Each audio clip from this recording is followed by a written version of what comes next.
ద్విసహస్రాధిక గ్రంథాలు వ్రాసిన అపరవ్యాసులు, పరమ పూజ్య గురుదేవులు పండిత శ్రీరామశర్మ ఆచార్యగారు ఏ మానవీయ మూల్యాలు మనకు అర్థమైతే మనం మహామానవులం అవుతాము, ఆ అమూల్య రత్నాలు వారి హిమాలయ అనుభవ తపస్సాగరం నుండి వెలికితీసి మెరుగుపెట్టి పళ్లెల్లో పెట్టి సమర్పించినదే ఏకాంత సహచరులు. ప్రకృతిలోని అణువణువు పరవశించి మనతో స్నేహం చేయడానికి, పలకరించడానికి సిద్ధంగా ఉందని, కావలసింది వాటిని చూడ్డానికి, వినడానికి మనకు ఆసక్తి కావాలని. నది ఒడ్డుకు, దేవాలయానికి, పూదోటకు చిన్నారి పాపల ముద్దుల చేష్టలు మళ్లీ మళ్లీ ఆస్వాదించాలనిపిస్తుంది. అలాగే ఏకాంత సహచరుల ద్వారా పూజ్య గురుదేవుల భావనలు మనలను అద్భుత అనుభూతుల్లో విహరింపచేస్తాయి. అందరినీ దరికి చేర్చుకునే యుగఋషి హిమాలయ అనుభవాన్ని శ్రవ్యరూపంగా మీకందించాలనే మా ఈ చిన్ని ప్రయత్నం.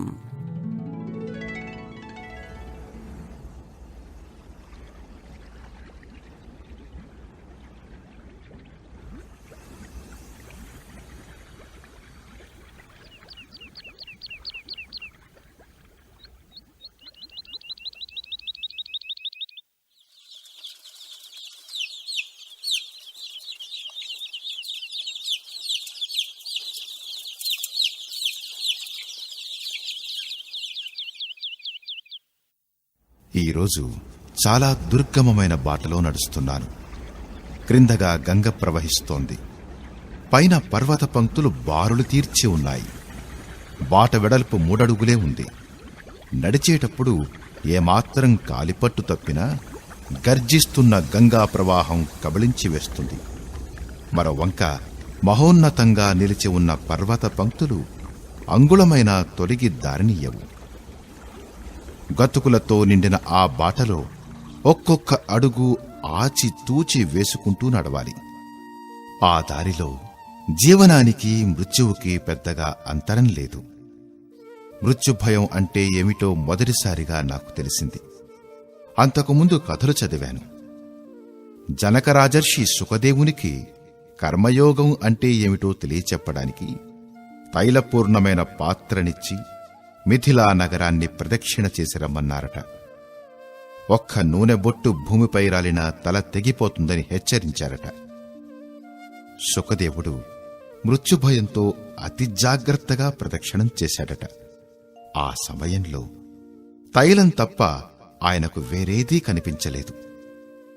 అప్పుడు జనక మహారాజన్నారట, అదేవిధంగా నేను మృత్యువును ప్రతిక్షణం గుర్తుంచుకుంటాను.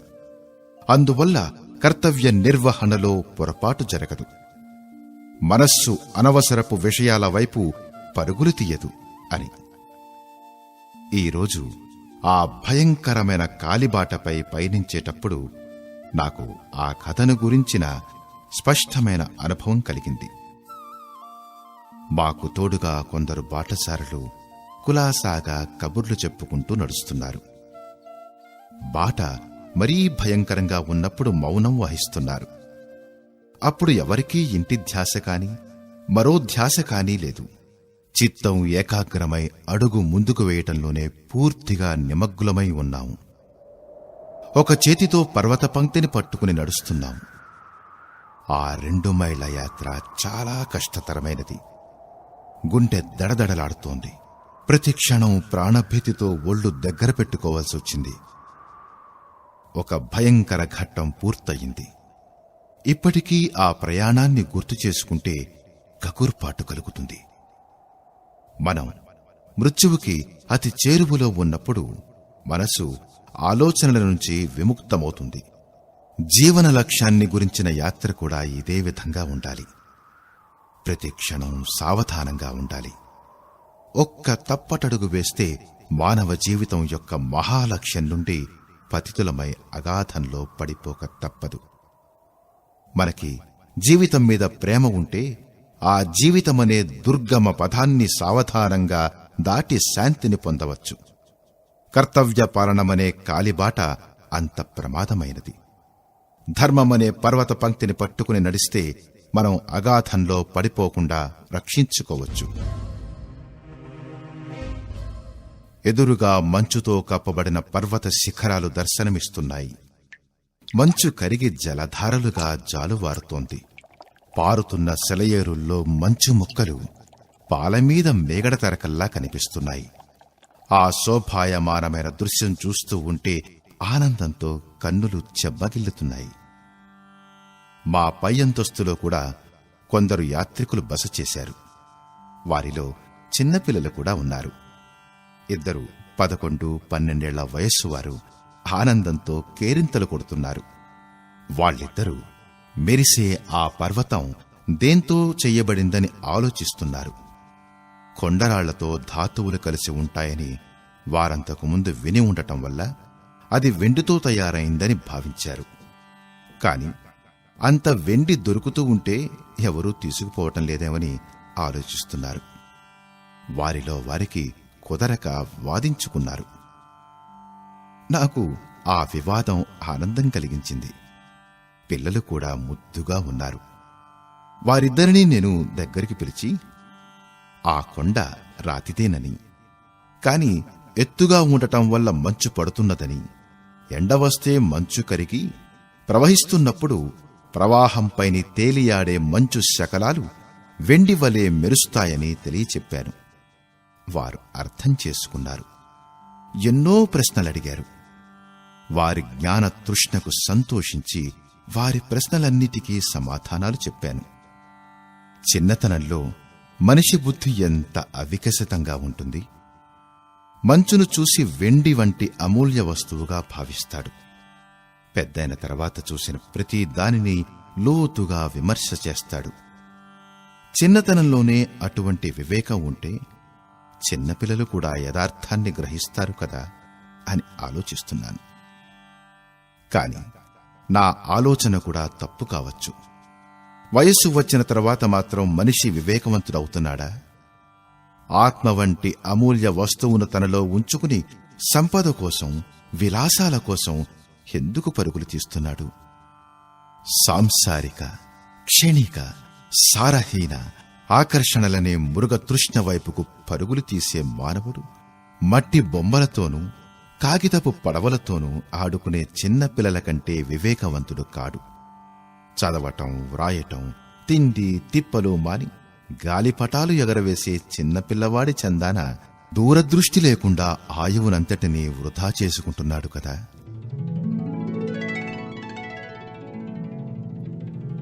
ఈరోజు దట్టమైన అడవి గుండా మౌనంగా ప్రయాణం చేస్తున్నాం.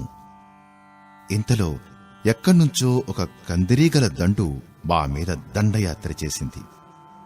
చేతులతో, ఉత్తరీయాలతో వాటిని పారద్రోలటానికి ప్రయత్నం చేశాం. వాటిని తరమడానికి 6 మైలు దూరం పరుగులు తీయాల్సొచ్చింది. అయినా అవి కుట్టనే కుట్టాయి. బాధపడటం తప్పలేదు. ఆలోచించటం మొదలుపెట్టాను. అవి మా మీద దండయాత్ర చేసి ఏం బావుకున్నాయి? వాటిని తరిమి తరిమి మేం సాధించిందేమిటి?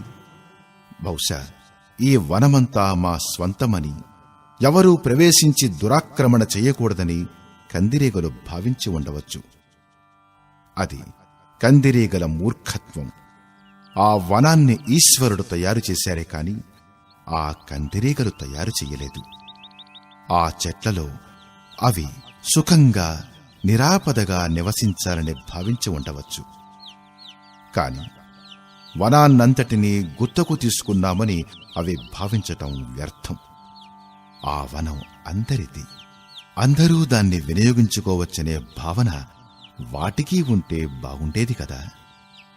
మేము కూడా ఆ వనఛాయను, శోభను అనుభవించి ఆనందించవచ్చును కదా. వాటికి కొంచెం సహనం ఉంటే బాగుండేది కదా. కాని అసహనంతో మా మీద దాడి చేసి మమ్మల్ని బాధించాయి. వాటి గర్వం, అహంకారం, క్రోధం, మూర్ఖత్వం, స్వార్థం అందరికీ అనుభవంలోకి వచ్చింది. కందిరీగల మాదిరిగానే మనిషి కూడా అధికార దాహంతో, స్వార్థంతో సంగ్రహం చేస్తూ అంధుడైపోతున్నాడు. అందరూ కలిసి మెలిసి పంచుకు తినాలనే భావన కలగటం లేదు. కందిరీగలు మమ్మల్ని అరమైలు దూరం మాత్రమే తరిమాయి. కాని మనిషి అధికార దాహం, స్వార్థం, అహంకారం మరెంతో భయంకరంగా, మరింత చెప్పలేనంత దూరం వెంటాడుతున్నాయి.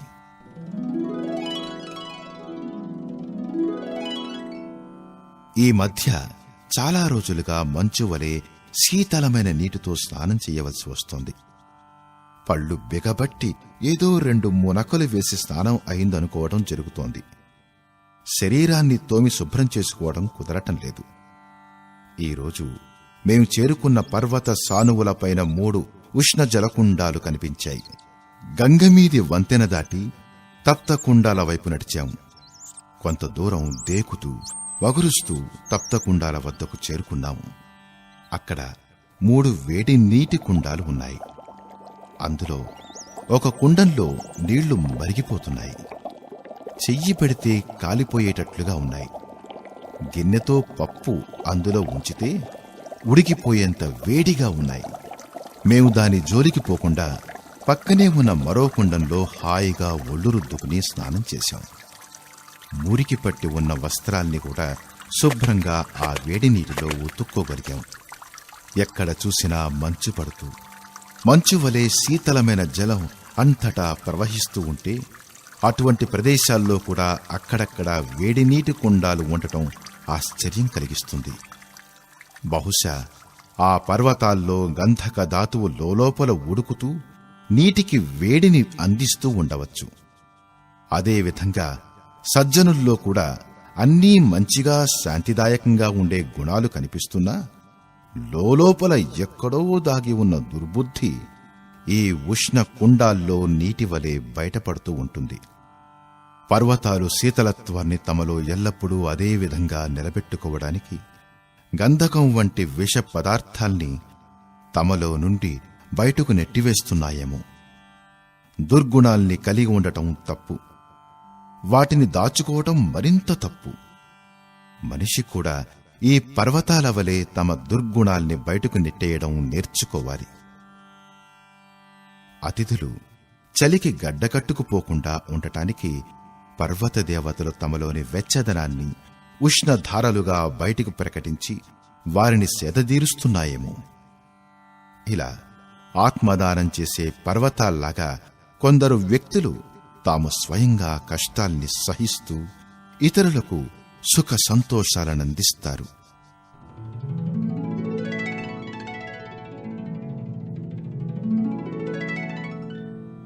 ఈరోజు మరో యాత్రికుల దళం మాతో కలిసింది. అందులో 5 పురుషులు, 2 స్త్రీలు. మా బరువులన్నిటినీ మేమే మోస్తున్నాము. కాని వారి బరువుల్ని ఒక కూలి నెత్తిన పెట్టి మోయిస్తున్నారు. కూలి పల్లెటూరివాడు. అతని భాష కూడా మాకర్థం కావటం లేదు. స్వభావం కూడా జగడాల మారిగా కనిపిస్తోంది. పర్వతం ఎక్కుతూ ఉంటే అతడు భయంతో కూడిన ముద్రతో అతడేదో అరుస్తూ ఎటో చూపిస్తున్నాడు. అతని భాషను కొంచెం అర్థం చేసుకోగల మాలో ఒకడు అతడేదో ఎలుగుబంటిని గురించి భయపడుతున్నట్టు గ్రహించాడు. బాగా మంచు పట్టి ఉండటంతో సరిగా కనబడ్డం లేదు. కాని కూలీ చూపించిన దిశలో ఒక నల్లని జంతువు దగ్గరకు వస్తూ కనిపించింది. వారందరూ అక్కడ ఎలుగుబంట్లు తిరుగుతున్నాయని గ్రహించి పరుగులాంటి నడకతో మాతో కలిశారు. వారంతా భయకంపితులై ఉన్నారు. వారు మమ్మల్నందరినీ ఆపి అక్కడ ఎలుగుబంటి తిరుగుతోందని, చాలా ప్రమాదమని చెప్పారు. మా అందరికీ భయం వేసింది. కాని ఏం చెయ్యాలో తోచలేదు. అడవి దట్టంగా భయంకరంగా ఉంది. అటువంటి చోట ఎలుగుబంట్లు తిరగటం అసంభవమేమీ కాదు. అడవి ఎలుగుబంట్లు చాలా ప్రమాదకరమైనవి. మేం అంతకుముందు యాత్రికుల వల్ల విని ఉన్నాం. భయం ఎక్కువవుతోంది. ఆ నల్లని జంతువు మా వంకే వస్తోంది. మంచులో సరిగ్గా కనిపించకపోయినా నల్లగా ఎలుగులాగే కనిపిస్తోంది. ఏం చెయ్యాలో ఆలోచించాం. తిరిగి చూస్తే కూలీ కూడా మాయమైపోయాడు. భయంతో పారిపోయి ఎక్కడో దాక్కుని ఉంటాడు. మేం నిస్సహాయంగా అదృష్టం మీద భారం వేసి నిలిచిపోయాం. అందరం ఒకచోట సమావేశమయ్యాం. ఇత్తడి పొన్నుగల లాఠీలని ఎత్తిపట్టుకుని కొందరు ఎలుగుతో పోరాడటానికి సిద్ధంగా ఉన్నారు. ఆలోచిస్తూ అందరూ ముందుకు నడుస్తున్నారు. కొంతసేపటికి మా వంకకు వస్తున్న ఆ జంతువు మెల్లిగా పక్కకు వెళ్ళిపోయింది. అందరం భగవంతుణ్ణి తలుచుకున్నాం. ఆ విధంగా 1.5 మైళ్లు నడిచాం. 8 గంటలవుతోంది. పొగమంచు చాలా భాగం తగ్గిపోయింది. సూర్యుని ప్రకాశం కొంచెం కనిపిస్తోంది. దట్టమైన అడవి కూడా దాటాం. అక్కడక్కడ మేకలు, గొర్రెలు కూడా కనిపిస్తున్నాయి. మేమంతా అమ్మయ్యా అని గట్టిగా శ్వాస పీల్చి వదిలాం. ప్రమాదం నుంచి బయటపడ్డామని గ్రహించాం. మెల్లిగా కూలీ కూడా మా వెనకనే వస్తూ కనిపించాడు. మా గాభరాకి కారణం ఏమిటని ఏవీ తెలియనట్లడిగాడు. నువ్వు చెప్పిన ఎలుగుబంటి నుంచి భగవంతుడే మమ్మల్ని కాపాడాడు. నువ్వు మాత్రం మాకు బాగా ఠోకరా వేశావని నవ్వుకున్నాం. కూలీ కొంచెం తికమక పడ్డాడు. అతని మాటల్ని బట్టి అతను మాట్లాడింది ఎలుగుబంటిని గురించి కాదని తెలిసింది. అతనన్నది, ఈ ప్రాంతంలో బంగాళాదుంపలు బాగా ఏపుగా పెరిగి పెద్దవిగా ఉంటాయని, మాకు కనిపించిన నల్లని జంతువు అక్కడ తిరిగే ఆవు మాత్రమేనని మేము అనవసరంగా భయపడ్డామని. మా మూర్ఖత్వానికి మేమంతా నవ్వుకున్నాం. రోజంతా ఆ విషయాన్ని గురించే మాట్లాడుకున్నాం. భయంతో ఎవరెవరు ఏవేం మాట్లాడింది తలుచుకుని నవ్వుకున్నాం. ఆ సంతోషంతో మజిలీ తేలికగా చేరుకోగలిగాం. మన జీవితంలో కూడా అనేక భ్రాంతులు చుట్టుముట్టి భయాన్ని కలిగిస్తూ ఉంటాయి. సమస్య అర్థమైన తరువాత అవి భ్రాంతి మాత్రమేనని గ్రహించి భయం పోతుంది. అనేక చింతలు, చికాకులు, ఉత్తేజాలు, వాసనలు, దురాలోచనలు ముందు రోజుల్లో మరింతగా చుట్టుముడతాయి. ప్రపంచం భయంకరంగా పరిణమిస్తుంది. ప్రతి వస్తువు ఎలుగుబంటిలాగే భయపెడుతుంది. కాని ఆత్మజ్ఞానం ప్రకాశిస్తే అజ్ఞానాంధకారం పటాపంచలవుతుంది. మానవ దౌర్బల్యం మట్టుమాయమవుతుంది. ఎలుగుబంటి అని మనం భ్రాంతి పడుతున్న జంతువు సాధువైన గోవుగా మారిపోతుంది.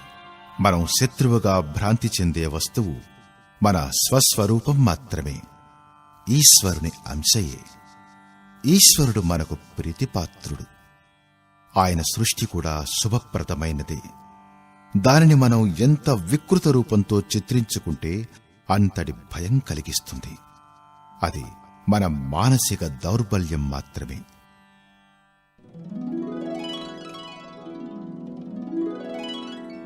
ఈరోజు దారిలో రోదన పర్వతం తగిలింది. దాని రాళ్లు మృదువుగా ఉన్నాయి. పైన నీళ్లు నిలిచి ఉన్నాయి. అవి పోవడానికి దారి లేదు. మెత్తని రాళ్లు ఆ నీటిని పీల్చుకోసాగాయి. ఆ నీరెక్కడికి పోతున్నట్లు? ఇంకిన ఆ నీరు కింది భాగంలో బొట్లు బొట్లుగా పడుతున్నాయి. అవి చూసేసరికి అశ్రువుల్లా కనిపిస్తున్నాయి. ఆ నీరు పడే చోట మెత్తటి మట్టి ఉండటం వల్ల పచ్చదనం మొలకెత్తింది. బురద కూడా ఉండటంతో నీటి బిందువులు పడితే అది రోదిస్తూ కదులుతూ ఉన్నట్లు కనిపిస్తోంది. ఓ పర్వతమా, నువ్వు ఏడుస్తున్నావెందుకు అని అడిగేవారెవరు? సమాధానం మాత్రం ఎవరు చెప్పగలరు? కాని మనస్సు ఊరుకోదు. పర్వతంతో సంభాషణ సాగిస్తోంది. నువ్వు ఇంతటి వనసంపదతో విరాజిల్లుతున్నావు. హాయిగా విశ్రమించక ఎందుకేడుస్తున్నావు? దేని గురించి ఈ చింత? పర్వతం మౌనంగా ఉంది. కల్పనా పర్వతం మాత్రం తన వ్యథను వివరించసాగింది. నా మనస్సులో వ్యధ నీకెలా తెలుస్తుంది? నేను చాలా ఉన్నతంగా ఉన్నాను. వనలక్ష్మితో విరాజిల్లుతున్నాను. నిశ్చితంగా కూర్చున్నాను. చూడ్డానికి నా దగ్గర అన్నీ ఉన్నాయి. కాని నిష్క్రియంగా, నిశ్చేష్టంగా పడి ఉండడంలో అర్థం వేరు కదా. అందులో కదలిక లేదు, సంఘర్షణలు లేవు, ఆశ లేదు, స్ఫూర్తి లేదు, ప్రయత్నం లేదు. బ్రతికి ఉండి చచ్చిన దానితో సమానం. సక్రియలోనే ఆనందం ఉంది. సోమరితనం కేవలం మరణానంతరం నిశ్శబ్దం వంటిది మాత్రమే. ఆటల్లో ఎవరు ఎంత బాగా ఆడుతారో వారంతా ఉత్సాహంగా ఉల్లాసంగా ఉండడం మనం చూస్తూనే ఉన్నాం. సృష్టి యొక్క సంతానమంతా ఉల్లాసంతో సైనికుల్లాగా ప్రగతి పథంలో కదం తొక్కుతుంటే చూస్తూ ఊరుకోవడం జరుగుతుంది. నేను సంపదనంతటినీ లోపల పెట్టుకుని గడియలు లెక్కపెట్టుకుంటున్నాను. నన్ను ధనికుడనుకుంటారు, భాగ్యవంతుడనుకుంటారు. కాని నిష్క్రియంగా ఉన్నాను కదా. అదేం భాగ్యం? సమాజ సేవలో తన పురుషార్థాన్ని వినియోగించిన వానికి కీర్తి ప్రతిష్టలు లభిస్తాయి. ఇతిహాసం అతడిని అమరునిగా కొనియాడుతుంది. కాని నా వైభవాన్నంతటినీ నాలోనే పెట్టుకుని కుమిలిపోతున్నాను. నా చిన్న కల్పన పర్వతరాజుతో మాట్లాడింది. సమాధానాన్ని కూడా పొందింది. చాలాసేపు నేను ఆలోచిస్తూనే ఉన్నాను. ఇదే పర్వతం తన రాళ్లన్నిటినీ ముక్కలు చేసుకుని రోడ్లు వేయడానికి, వంతెనలు కట్టడానికి ఉపయోగిస్తే తన అస్తిత్వాన్నే మిగుల్చుకోకపోవచ్చును. కాని ఎంత సంతోషం కలుగుతుంది, ధన్యత కలుగుతుంది. దాని గొప్పదనం సార్థకమవుతుంది. ఆ భాగ్యం లేక ఆ పర్వతరాజం తల ఉంచుకుని తనలో తాను కుమిలిపోతోంది. చిన్న జంతువైన మేక, గొర్రె ఈ పర్వత ప్రదేశంలో తరింపజేసేది అని చెప్పుకోవచ్చు. కామధేనువుగా కొనియాడవచ్చు. అది పాలనిస్తుంది, పిల్లలనిస్తుంది, బరువును కూడా మోస్తుంది, వెంట నడిచి తోడునిస్తుంది. ఈరోజు బాగా బొచ్చుతో నిండిన గొర్రెల మంద దారిలో కనిపించింది. 100 పైనే ఉండవచ్చు. వాటన్నిటి మీద బరువులు వేయబడి ఉన్నాయి. బియ్యం, పప్పులు, బెల్లం, గోధుమ పిండి వీటన్నిటినీ మోసుకుంటూ గంగోత్రి వైపు నడుస్తున్నాయి. ఈ ఇరుకుదారుల్లో పెద్ద జంతువులు నడవలేవు. మేకలు, గొర్రెలే బరువులు మోయడానికి ఆధారం. ఆలోచనలు సాగుతున్నాయి. జీవిత సమస్యల్ని పరిష్కరించడానికి పెద్ద పెద్ద సాధనలు, ఉపకరణాలు అవసరం లేదు. వ్యక్తి సాధారణ ఉపకరణాలతోనే జీవితం గడపవచ్చు. పరిమితమైన పారిశ్రామికీకరణ సంగతి వేరు. కాని లక్షలాది మంది కడుపులు కొట్టి బడా పారిశ్రామికవేత్తలు తమ పొట్టలు నింపుకుంటున్నారు. బహుశా యుద్ధాలకు కూడా ఈ పెద్ద పరిశ్రమలే కారణం కావచ్చు. మేకల మందును చూసి నా మనస్సు మళ్లీ ఆలోచనలో పడింది. వ్యక్తి పరిమితమైన పరిధిలో జీవన వికాసానికి ఉపక్రమిస్తే శాంతిపూర్వకంగా ఉండవచ్చు. ప్రాచీన కాలంలో ధనాన్ని, శక్తిని వికేంద్రీకరణ చేసే భారతీయ ధర్మాన్ని మహర్షులు ఆదర్శంగా చూపడానికి తాము కుటీరాలలో, ఆశ్రమాలలో నివసించేవారు. గ్రామాలలో ఎవరి బాధ్యతను వారు నిర్వర్తిస్తూ కలిసిమెలిసి సుఖశాంతులతో జీవించేవారు. వారిలో అవినీతి, మోసం లేనేలేవు. పారిశ్రామికీకరణం వల్ల నేడు గ్రామాలు అదృశ్యమవుతున్నాయి. పట్టణవాసం పెరిగిపోయింది. దరిద్రులు మరింత దరిద్రులుగా మారుతూ ఉంటే ధనవంతులు మరింత ధనవంతులవుతున్నారు. రాక్షసుల వలె యంత్రాలు మనుష్యుల ఆరోగ్యాన్ని, స్నేహ సంబంధాల్ని, సదాచారాన్ని అణగదొక్కుతున్నాయి. ఈ యంత్రవాదం, పారిశ్రామికీకరణవాదం, పెట్టుబడిదారీ వాదంపైన ప్రపంచం నిలిచి ఉంది. కాని వీటి వల్ల వినాశనం కలుగుతుంది. ఆలోచన ధార ముందుకు కదులుతోంది. చిన్న చిన్న విషయాలే పెద్ద రూపు తెచ్చుకుంటున్నాయి. అందువల్ల ఇంతటితో ఆలోచన ముగించాలి. కాని గొర్రెల మంద మర్చిపోనీయటం లేదు. అవి మన ప్రాచీన భారతీయ సమాజ రచనకు స్మృతిగా మిగిలాయి. ఈ నవీన నాగరిక సమాజంలో వాటిని గురించి పట్టించుకునేదెవరు? మునుపటి నాగరికత నేడు పరిహాస్పదంగా అనిపిస్తుంది. కాని సత్యం ఎన్నటికీ సత్యమే. మానవజాతి శాంతి, సంతోషాలను తిరిగి పొందాలంటే సంపద అంతా వికేంద్రీకరణం కావలసిందే. శ్రమ, సంతోషంతో అప్పుడు మానవజాతి పరిపూర్ణ జీవనాన్ని పొందుతుంది.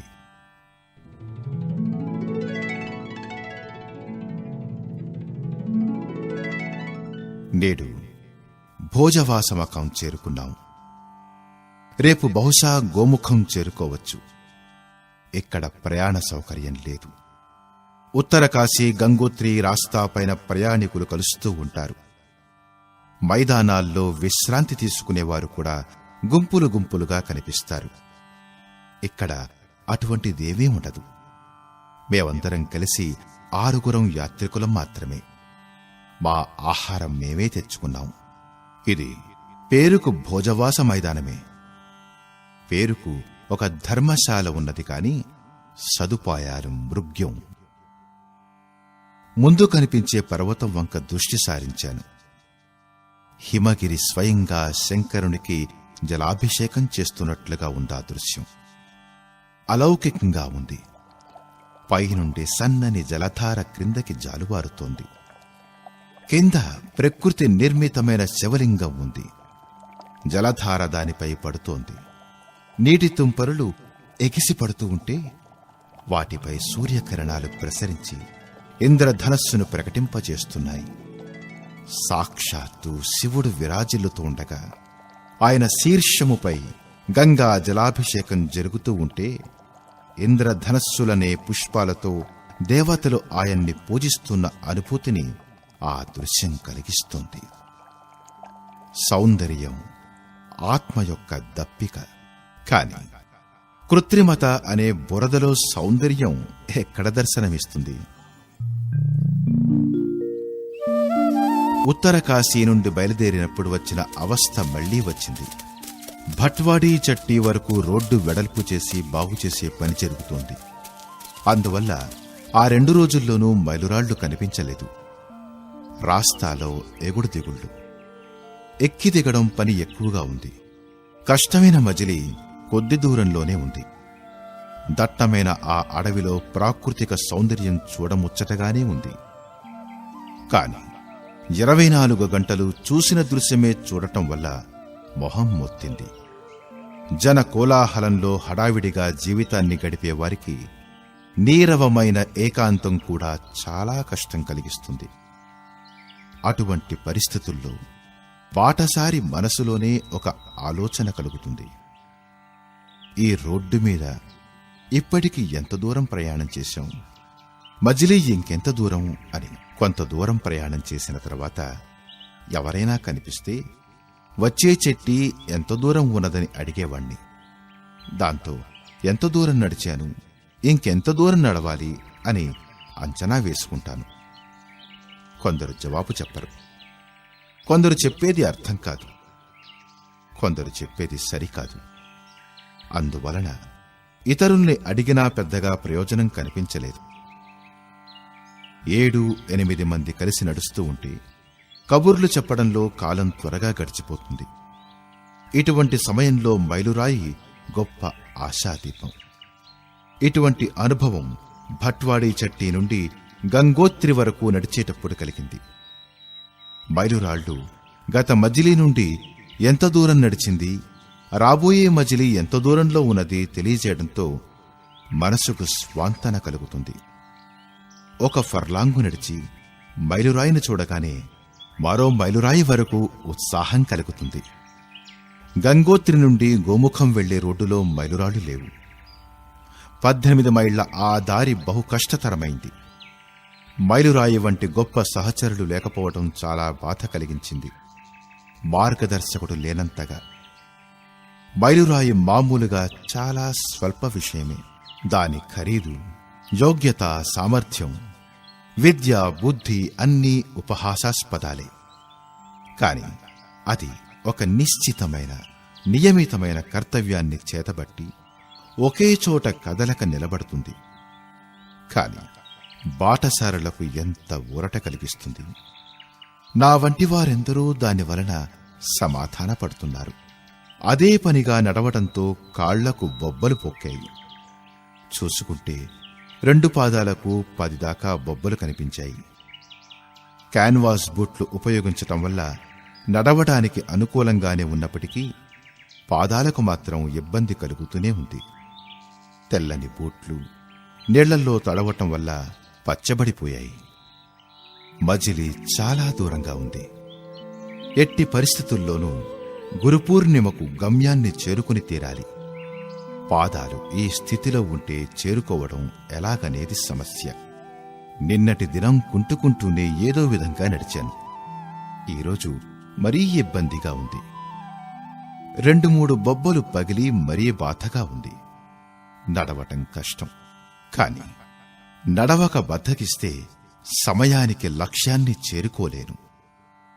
రోజంతా ఈ చింతతోనే సరిపోయింది. ఉత్తకాళ్లతో నడవటం మరీ కష్టం. మొనదేలి ఉన్న రాళ్లమీద నడిస్తే ముళ్లమీద నడిచినట్లుంది. ఒక ఉపాయం తోచింది. ధోవతి సగం చించి 2 చేసి 2 పాదాలకు చుట్టుకున్నాను. చెప్పులు విడిచి సంచిలో వేసుకున్నాను. పని జరిగింది. నిదానంగా నడవటం మొదలుపెట్టాను. చేతికర్ర ఆసరాతో నడిచాను.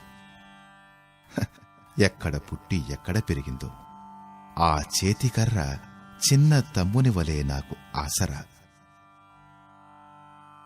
గంగానాని చెట్టి మీద వర్షం కురవటం వల్ల కాళ్లు జారుతున్నాయి. ఒక వంక పర్వత శ్రేణి, మరో వంక గంగా ప్రవాహం, ఇరుకుదారి. ప్రతి అడుగు జీవన మృత్యు సమస్య. ఆనాడు ప్రమాదం జరిగి ఉంటే నేనిలా మాట్లాడుతూ ఉండగలిగేవాణ్ణా? ఎంతో ఆశతో ఆసరాగా తీసుకున్న పాదరక్షలు పనిచెయ్యలేదు. కాని ఖర్చు పెట్టకుండా సంగ్రహించిన చేతికర్ర ఎంతో సహాయం చేసింది. దానికి కృతజ్ఞతాపూర్వకంగా నమస్కరించి గుణగానం చేయడం తప్ప ఏమివ్వగలను ఆ ఏకాంత సహచరికి?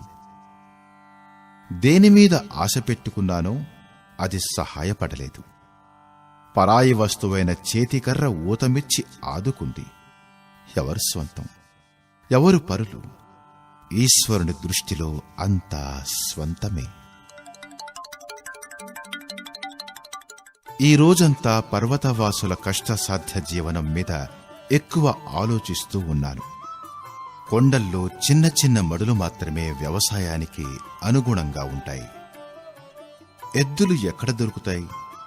అందువల్ల వారు చేతులతో పారలతో మట్టి దున్ని పదును చేస్తారు. ఎంతో శ్రమించి పంటలు పండిస్తారు. దానితోనే పొట్టలు గడుపుకుంటారు. వాగులు చాలా క్రిందగా ప్రవహిస్తూ ఉంటాయి. అక్కడి నుంచి బుంగలతో నెత్తిన పెట్టుకుని నీటిని మోసుకొచ్చి పంట భూముల్ని తడుపుతారు. పురుషులు అరుదుగా కనిపిస్తారు.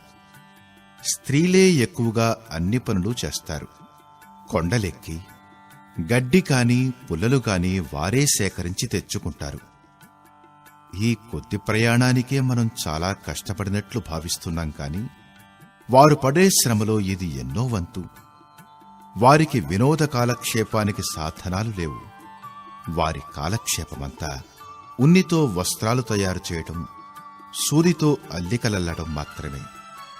కాని పొలాల్లో పనిచేస్తూ స్త్రీలు చేసే బృందగానం కన్నుల కింపుగా, చెవులకు శ్రావ్యంగా, మనకు మనోరంజకంగా ఉన్నది. వారి భాష మనకు తెలియదు. వారి పాటకి అర్థం తెలియదు. కాని ఉల్లాసం మాత్రం కలుగుతోంది. ఆలోచనలు వస్తున్నాయి. మామూలు ప్రాంతాల్లో నివసించే వారితో పోలిస్తే విద్య, సాధనాలు, ధనం, సంపద, అన్నం, వస్త్రాలు, ఇల్లు, వాకిలి అన్నింటిలోనూ వీరికి లోటే కాని వీరు ఉన్నంత ఆనందంగా వారు జీవించటం లేదు. ఎంతో కష్టపడుతున్నట్లు, ఎంతో లేమితో బాధపడుతున్నట్లు కంట నీరు పెడతారు. అసంతుష్టి అనేది ఒక ప్రవృత్తి. అది సాధనాలతో సంబంధం లేక తృష్ణతో కూడినటువంటిది. తృష్ణ ఉంటే తృప్తి ఉండదు. తృష్ణ రామాయణంలో సుందరకాండలో వచ్చే సురస నోరు వంటిది. సదుపాయాలు ఏమీ లేకపోయినా గిరిజనులు సుఖ సంతోషాలతో జీవిస్తూ ఉంటే అన్నీ ఉన్న పట్టణవాసులు ఏమీ లేదని ఏడుస్తూనే ఉంటారు. సాధనాలు ఎక్కువ కావటం మంచిదే, అవసరం కూడా. కాని దొరికిన వాటితో తృప్తి పడితే పర్వాలేదు. ఇంకా ఇంకా కావాలనే ఆశ మాత్రం ఉండకూడదు. అప్పుడే ఈశ్వరదత్తమైన వరములు, శాంతి, సంతోషము లభిస్తాయి. నాగరికత యొక్క ఉప్పెనలో ఖర్చు అధికమవుతున్నది, అసంతుష్టి పెరుగుతున్నది. నేడు భేరోఘాటి దాటాం. టిబెట్తో వ్యాపారం చేసేటందుకు వెళ్లే తైలంగ్ రాస్తా ఇక్కడి నుంచే మొదలవుతుంది. ఎక్కడం కష్టం కావటం వల్ల కొద్ది దూరానికే ఆయాసం వస్తున్నది. తరచుగా కూర్చుని విశ్రాంతి తీసుకోవలసి వస్తోంది. రాతి చెట్టు క్రింద కూర్చుంటే సుఖంగానే ఉంది. కింద గంగానది గర్జిస్తూ ప్రవహిస్తోంది. ఆ శబ్దానికి మరే ధ్వని వినిపించదు. నీటి తుంపురులు 30-40 అడుగుల ఎత్తుకు ఎగిసిపడుతున్నాయి.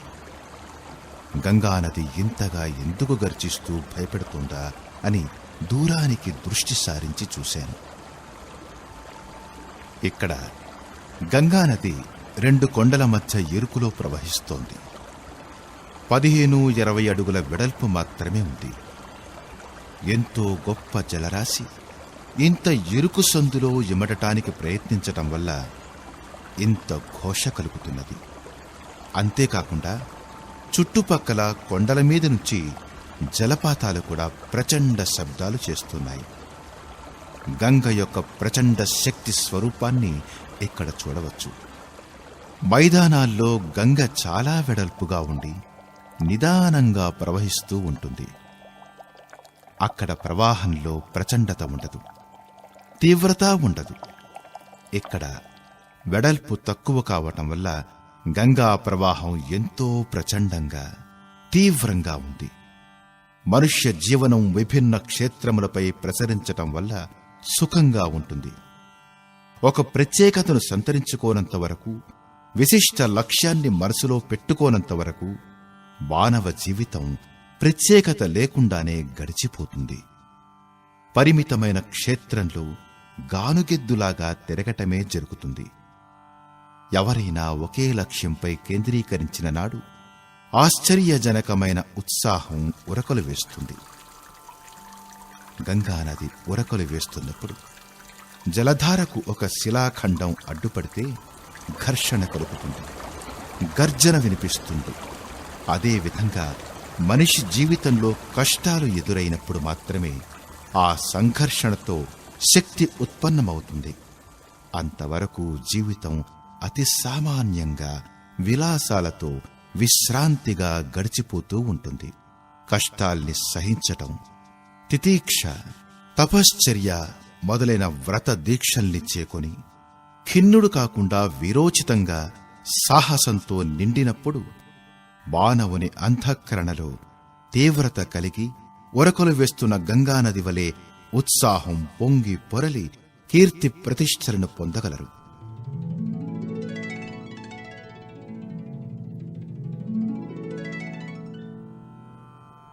దారి అంతా ఉన్నతమైన, తిన్ననైన దేవదారు వంటి మహావృక్షాలతో నిండి ఉంది. వాటి మహత్వాన్ని దర్శిస్తూ ఉంటే మనసుకు ప్రసన్నత కలుగుతుంది. కొన్ని వృక్షాలు 50 అడుగుల ఎత్తు కూడా ఎదిగి ఉన్నాయి. ఎత్తుగా మాత్రమే కాక కొమ్మలు విశాలంగా వ్యాపించి ఉన్నాయి. ఇతర వృక్షాలు కూడా దట్టంగా వ్యాపించి ఉన్నాయి, కానీ అవి ఇంధనంగా మాత్రమే ఉపయోగించబడతాయి. అవి ఎక్కువ భూమిని ఆక్రమిస్తాయే కాని ఉపయోగం సామాన్యమే. వాటిని కాల్చి బొగ్గుగా కూడా కొందరు ఉపయోగిస్తారు. దేవదారు, టేకు వంటి మహావృక్షాలు ఆ విధంగా కాక ఫర్నిచరు చేయడానికి ఉపయోగించబడతాయి. అందువల్ల మూల్యం ఎక్కువ. తక్కిన చెట్లు పెద్దగా విలువ చేయవు. ఎత్తుగా పెరిగే చెట్లు ఆకాశం వైపుకు తిన్నగా దూసుకుపోతాయి, కాని వైశాల్యాన్ని పెంచుకోవు. అదేవిధంగా శక్తిని ఒకే దిశలో కేంద్రీకరిస్తే ఉన్నత లక్ష్యం వైపుకు దూసుకుపోవచ్చు. ఈ వృక్ష సంతతిని చూస్తూ ఉంటే మనసులో అదే ఆలోచన కలుగుతున్నది. ఉన్నతమైన లక్ష్యం వైపు కేంద్రీకరణ లేనప్పుడు మనస్సు అస్థిరంగా, చిత్తం చంచలంగా అన్ని దిశల్లోనూ పరిగెడుతూ ఉంటుంది. సాఫల్యం కలగదు. చిన్న చిన్న చెట్లు ఒకే దిశలో కేంద్రీకరణ లేకుండా వెడల్పుగా శాఖోపశాఖలుగా విస్తరించటం వల్ల బలహీనంగా ఉన్నాయి. ప్రగతికి ఆటంకం కలుగుతున్నది. అనేక భాగాలుగా శాఖలు విడిపోవటం వల్ల బలం తక్కువగా ఉన్నది. వాటి విలువ తక్కువగానే ఉంటుంది. సామాన్య మానవుడు కూడా ఈ విధంగా లక్ష్యం లేకుండా, తన శక్తిని కేంద్రీకరించకుండా చెల్లాచెదరు చేసుకోవటం వల్ల బలహీనుడుగా, విలువ లేనివాడుగా మిగిలిపోతున్నాడు. దేవదారు, టేకు వంటి చెట్లు ఒకే లక్ష్యం వైపు ఆకాశంలోనికి దూసుకుపోవటం వల్ల చాలా బలిష్టంగా ఉంటాయి. వాటి విలువ చాలా ఎక్కువ. అదేవిధంగా మానవుడు ఉన్నత లక్ష్యం వైపు శక్తిని కేంద్రీకరిస్తే మహోన్నతుడు కాగలడు. కాయగూరలు ఇక్కడ పెద్దగా దొరకవు. బంగాళాదుంపలు తప్పితే ఇతర కాయగూరలు ఈ ప్రాంతంలో పెరగవు. కొండలపైకి మోయడం కష్టం గనుక చట్టీలో వ్యాపారస్తులు వీటిని షేరు రూపాయి చేసి అమ్ముతున్నారు. అక్కడక్కడా వాగునీటితో సేద్యం జరిగినా కాయగూరల్ని ఎవరూ సాగు చెయ్యరు. బంగాళాదుంపలు రోజూ తిని తిని నోరు చవిచచ్చిపోతున్నది. కూరలమ్మే వారి మాటల్ని బట్టి ఇక్కడ దొరికే 3 రకాల ఆకులు కూర చేసుకోవడానికి పనికి వస్తాయని తెలిసింది. అవి మోర్చ, లింగడ, కోల అంటే రేగు. ఒక కొండ కూలిని పిలిచి పైసలిచ్చి వీటిలో ఒక ఆకుని తీసుకురమ్మని పంపిస్తే మోర్చా ఆకు 4-5 సేర్లు తీసుకొచ్చాడు. దాన్ని కూర వండే పద్ధతి కూడా అతన్నే అడిగి తెలుసుకున్నాం. ఆ విధంగానే కూర చేశాం. ఎంతో రుచిగా ఉంది. మరో రోజు లింగడ, 3వ రోజు కోలా ఆకులతో కూర వండుకు తిన్నాం. ఆ 3 రకాల ఆకులతోనూ చేసిన కూరలు ఒకదానికంటే ఒకటి రుచిగా ఉన్నాయి. మనస్సుకు ప్రశాంతత కలిగింది. నెల రోజుల నుండి ఆకుకూరలకి ముఖం వాచి ఉండటం వల్ల ఎంతో ఆనందం కలిగింది. దారిలో నేను కలిసిన గిరిజనుల్ని ఇంత రుచికరమైన ఆకుల్ని ఆహారంగా ఎందుకు ఉపయోగించుకోరని అడిగాను. ఆకుకూరలు ఆరోగ్య దృష్టిలో కూడా చాలా మంచిది కదా అన్నాను. చవకగా తేలికగా దొరికేవి కాబట్టి వారు పెదాలు చప్పరించారు. అంతటితో ఆ అధ్యాయం ముగిసింది. ఈ విశాల విశ్వంలో దొరికే ప్రతి వస్తువు యొక్క మహత్వము అవగతమైతే వాటిని చక్కగా వినియోగించుకోవచ్చు. నాకు దొరికిన 3 రకాల ఆకులు నా దృష్టిలో చాలా ఉపయోగకరమైనవి, మహత్వపూర్ణమైనవి, రుచికరమైనవి కూడా. వాటి ఉపయోగం తెలియనంతవరకు అవి మన చుట్టూ కావలసినంత దొరుకుతున్నా నిరుపయోగంగానే ఉండిపోయాయి. వస్తువు యొక్క ఉపయోగం తెలియనంతవరకు అది నిరుపయోగంగానే ఉండిపోతుంది కదా. అనుభవిస్తేనే రుచి తెలుస్తుంది, ఆకర్షణ పెరుగుతుంది. అందువలనే కొన్ని వస్తువుల గొప్పతనాన్ని గురించి తెలియక నిరుపయోగంగా ఉండిపోతాయి. బ్రహ్మచర్యం, వ్యాయామం, బ్రహ్మముహూర్తంలో నిద్రలేవటం, సంధ్యావందనం, సమయం యొక్క సదుపయోగం, సాత్వికాహారం, నియమిత దినచర్య, వ్యసనముల నుండి దూరంగా ఉండటం, మధుర భాషణ, మర్యాదగల ప్రవర్తన వంటి వాటిని ఆచరణలో పెట్టడం వల్ల ఎంతో ప్రయోజనం కలుగుతుంది. బద్ధకం వల్ల మనకు ఉచితంగా లభించే అమూల్య సంపదల్ని వ్యర్థం చేసుకుంటున్నాం కదా. గిరిజనులు తమకు అందుబాటులో ఉన్న ఆకుకూరల్ని ఉపేక్షించటం వల్ల ఎంతో నష్టం కలుగుతోంది. కాని అందుకు వారిని నిందించి ప్రయోజనం లేదు. మనకి అందుబాటులో ఉన్న అమూల్య సంపదని ఉపయోగించుకోలేక ఆత్మకళ్యాణం నుంచి వంచితలమవుతున్నాము కదా. మూర్ఖత్వంలో మనం ఎంతమాత్రం వెనుకబడి ఉండలేదు కదా.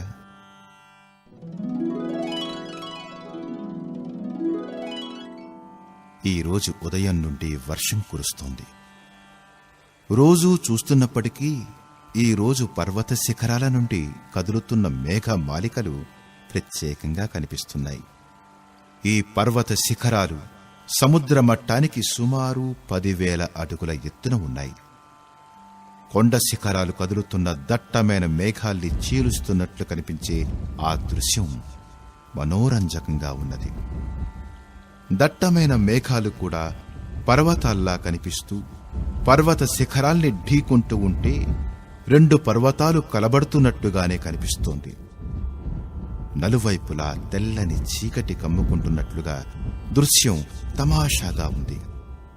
కట్టుకున్న బట్టలు, శరీరం కూడా తడుస్తున్నాయి.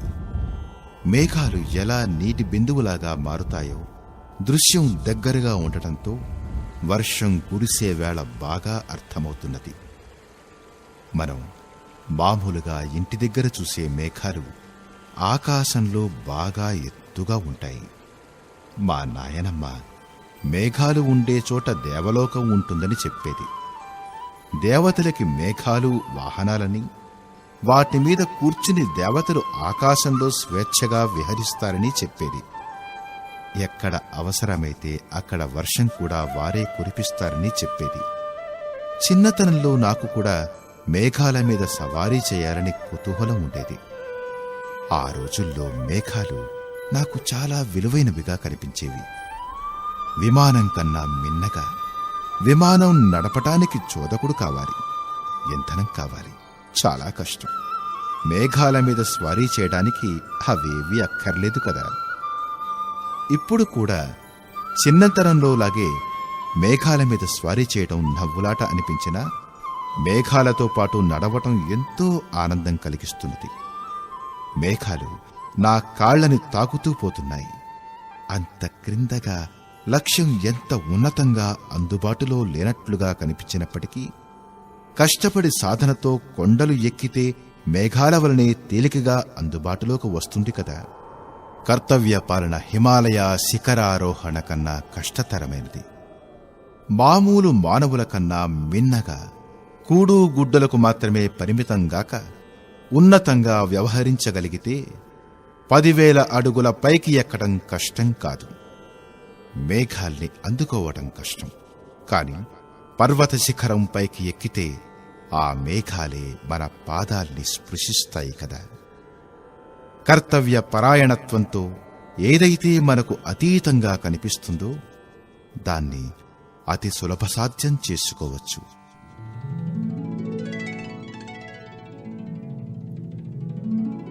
ఈరోజు నాతో పాటు నడుస్తున్న యాత్రికుల్లో స్త్రీలు కూడా ఉన్నారు. దారి పొడుగున పక్కనే ఉన్న చెట్లకి సుందరమైన ఫలాలు కనిపిస్తున్నాయి. స్త్రీలు వారిలో వారు ఆ పళ్ళేమిటని తర్కించుకున్నారు. ఒక ఆమె అడవిరేగి పండ్లని చెప్పింది. పళ్ళు బాగా పండి ఉన్నాయి.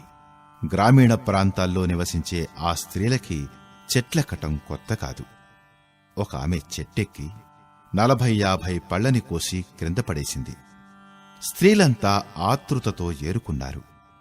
దక్కిన వారికి దక్కినన్ని మహాదేవ. కొందరికి ఎక్కువ దొరికాయి, కొందరికి తక్కువ దొరికాయి. ఎవరికి అందిన వాటిని వారు ఆత్రంగా ఏరుకుంటున్నారు, హడావిడి పడుతున్నారు. చాలా తియ్యగా ఉంటాయి కదా, వీటిని తరువాత మజిలీలో అన్నంతో పాటుగా తిందాములే అని దాచుకున్నారు. హడావిడి తగ్గి మళ్లీ నడవటం మొదలుపెట్టారు. మజిలీ వచ్చింది. అందరూ విశ్రమించారు. పండ్లని బయటకు తీశారు. అందులో ఒక ఆమె ఆత్రంగా కొరికి చూసి థూ థూ అని ఉమ్మేసి మొహం చిట్లించింది. అవి చేదు. ఇంత అవస్థపడి వాటిని ఏరుకొస్తే అవి పనికిమాలిన చేదు పండ్లని తేలిపోయింది. ఎదురుగా నిలబడ్డ కొండకూలి పక పక నవ్వాడు. అవి బన్నీ పండ్లు, వాటిని ఎవరూ తినరని చెప్పాడు. పాపం, స్త్రీలందరూ లజ్జతో తలలు వంచుకున్నారు. నేను వారి వెంటనే ఉండి అంతా గమనించాను. పచ్చగా అందంగా కనిపించినంత మాత్రాన పండ్లు తీయగా ఉంటాయని అనుకోవడానికి వీలులేదు కదా. మేడిపండు చూడ మేలుమయ్యుండును, పొట్ట విప్పి చూడ పురుగులుండు. పాపం, అమాయకులైన స్త్రీలు పొరబాటు పడటంలో ఆశ్చర్యం ఏమిటి? ఈ ప్రపంచమే సౌందర్యం ముందు మోకరిల్లుతుంది. కంటికి నదురుగా కనిపించే ప్రతిదాన్నీ కోరటం మానవ సహజం. పరమ మూర్ఖులైన సుందోపసుందురు మహిషాసురమర్ధిని కొరకు తన్నుకు చావటంలో ఆశ్చర్యం లేదు కాని మహాజ్ఞాని అయిన రావణుడు పార్వతీదేవిని కొరలేదా? నారద మహాముని స్వయంవరానికి వెళ్ళలేదా? విశ్వామిత్రుడు మేనకను చూసి పరవశుడు కాలేదా? కొండదారుల్లో మేకలు గొర్రెలతో పాటు సునాయాసంగా నడవగలిగేవి కంచరగాడిదలు. అవి ఇక్కడ కూడా కనిపిస్తున్నాయి. నగరాల్లో టాంగాలు రిక్షాలు తిరిగినట్లు కొండకోనల్లో దొరికే వాహనం కంచరగాడిద మాత్రమే. మేమంతా ఆ ప్రమాదకరమైన కొండదారిలో ఎంత జాగ్రత్తగా సావధానంగా నడుస్తున్నామో కంచరగాడిదలు అంత సావధానంగా నడుస్తున్నాయి. మనిషి తన కాళ్లని తాను నడుస్తూ గమనించగలడు, కాని చతుష్పాదుల శరీర నిర్మాణం అందుకు అనుగుణంగా ఉండదు. అయినప్పటికీ కంచరగాడిదలు అడుగు తడబడకుండా ఆ దుర్గమ హిమవత్ పర్వత శిఖరాల మధ్య అతి ప్రమాదకరమైన దారిలో నడవటం ఒక సృష్టి విచిత్రంగానే భావించవచ్చు. ఒక దురదృష్టవంతుడు కాలుజారి అగాధంలో పడిపోవటం నిన్న గమనించాము. కాని కంచరగాడిదలు అడుగు తడబడకుండా అతి సావధానంగా సునాయాసంగా తమ బరువులతో సహా ప్రయాణం చేస్తూనే ఉన్నాయి. ఒక్క తప్పటడుగు అధపాతాళంలోకి తోసివేస్తుంది. ఎముకలు కూడా కనిపించవు. కంచరగాడిదలు అటువంటి తప్పటడుగు ఒక్కటి కూడా వేసినట్లు ఇంతవరకు వినలేదు. వేగంగా నడిచినప్పటికీ తప్పటడుగు ఉండదు. మెకానికల్గా అడుగు వెనక అడుగు ఆటోమేటిక్గా పడుతూ ఉంటుంది. కంచరగాడిదల ప్రతిభ ప్రశంసనీయమైంది. మనిషి ఆలోచిస్తూ ఒకప్పుడు ముందు వెనక చూసుకోకుండా అగాధంలో పడచ్చు. కాని కంచరగాడిద ఆలోచించదు, తప్పటడుగు వేయదు. అదేవిధంగా దుర్గమమైన ఈ జీవన యాత్రలో మానవుడు కంచరగాడిదలాగా సావధానంగా తప్పటడుగు వేయకుండా పయనిస్తే ప్రమాదం ఉండదు. గమ్యాన్ని ప్రమాదరహితంగా సునాయాసంగా చేరుకోవచ్చు. నా చిరకాల వాంఛ నెరవేరింది.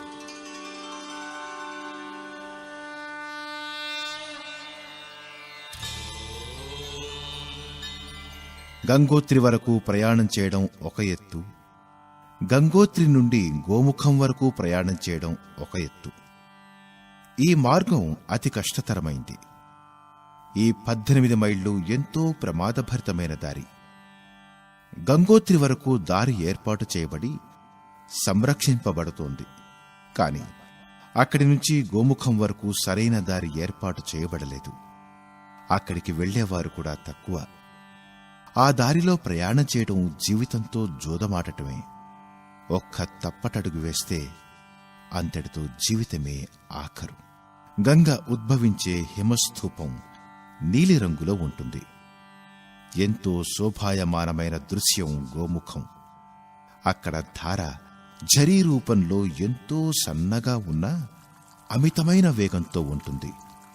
ఆ ధార కైలాసంలో శివుని జటాజూటం నుంచి జాలువారుతున్నట్టు చెప్పబడింది. కైలాసం నుంచి గంగోత్రి వరకు 100 మైళ్లు గంగ అంతర్వాహినిగా ప్రవహిస్తుంది.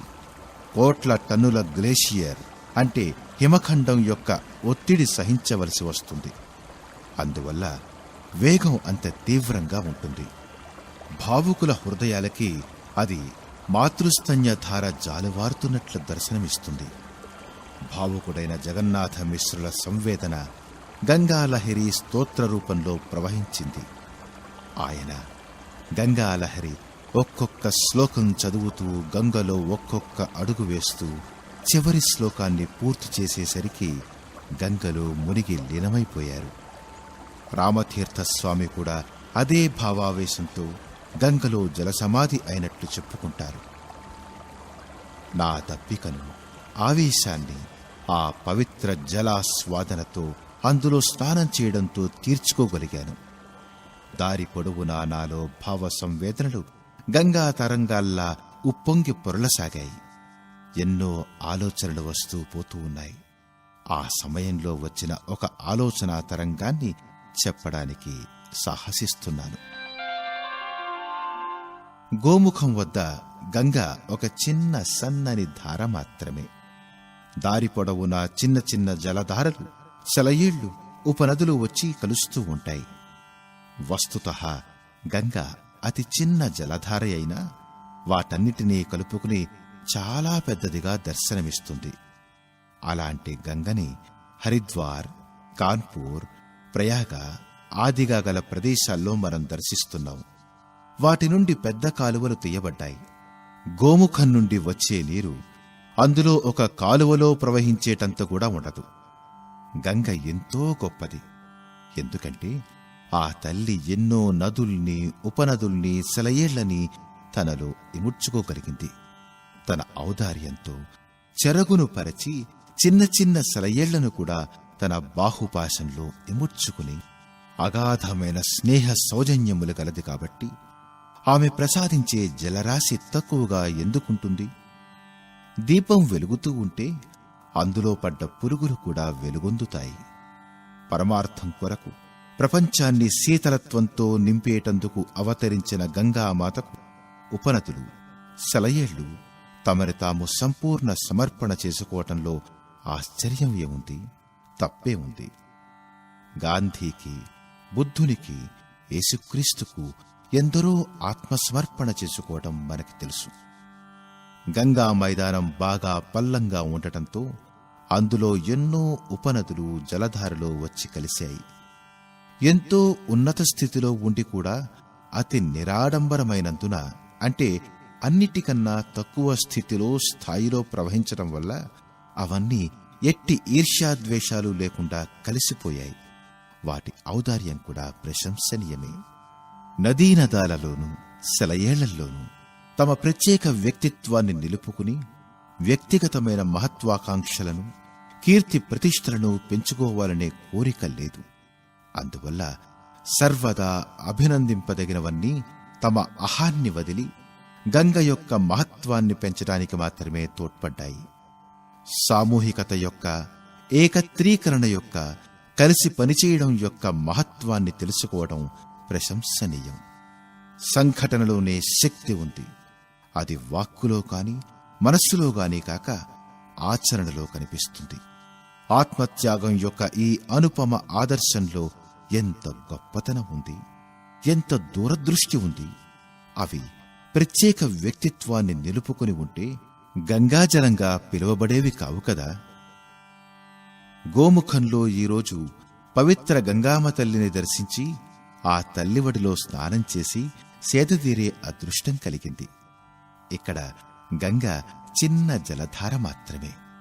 తాను ప్రవహిస్తూ ఎన్నో ఉపనదుల్ని, సెలయేళ్లని తనలో కలుపుకుంటూ సంఘటనను, సామూహికతను ప్రకటిస్తూ సాగరునితో కలుస్తున్నది.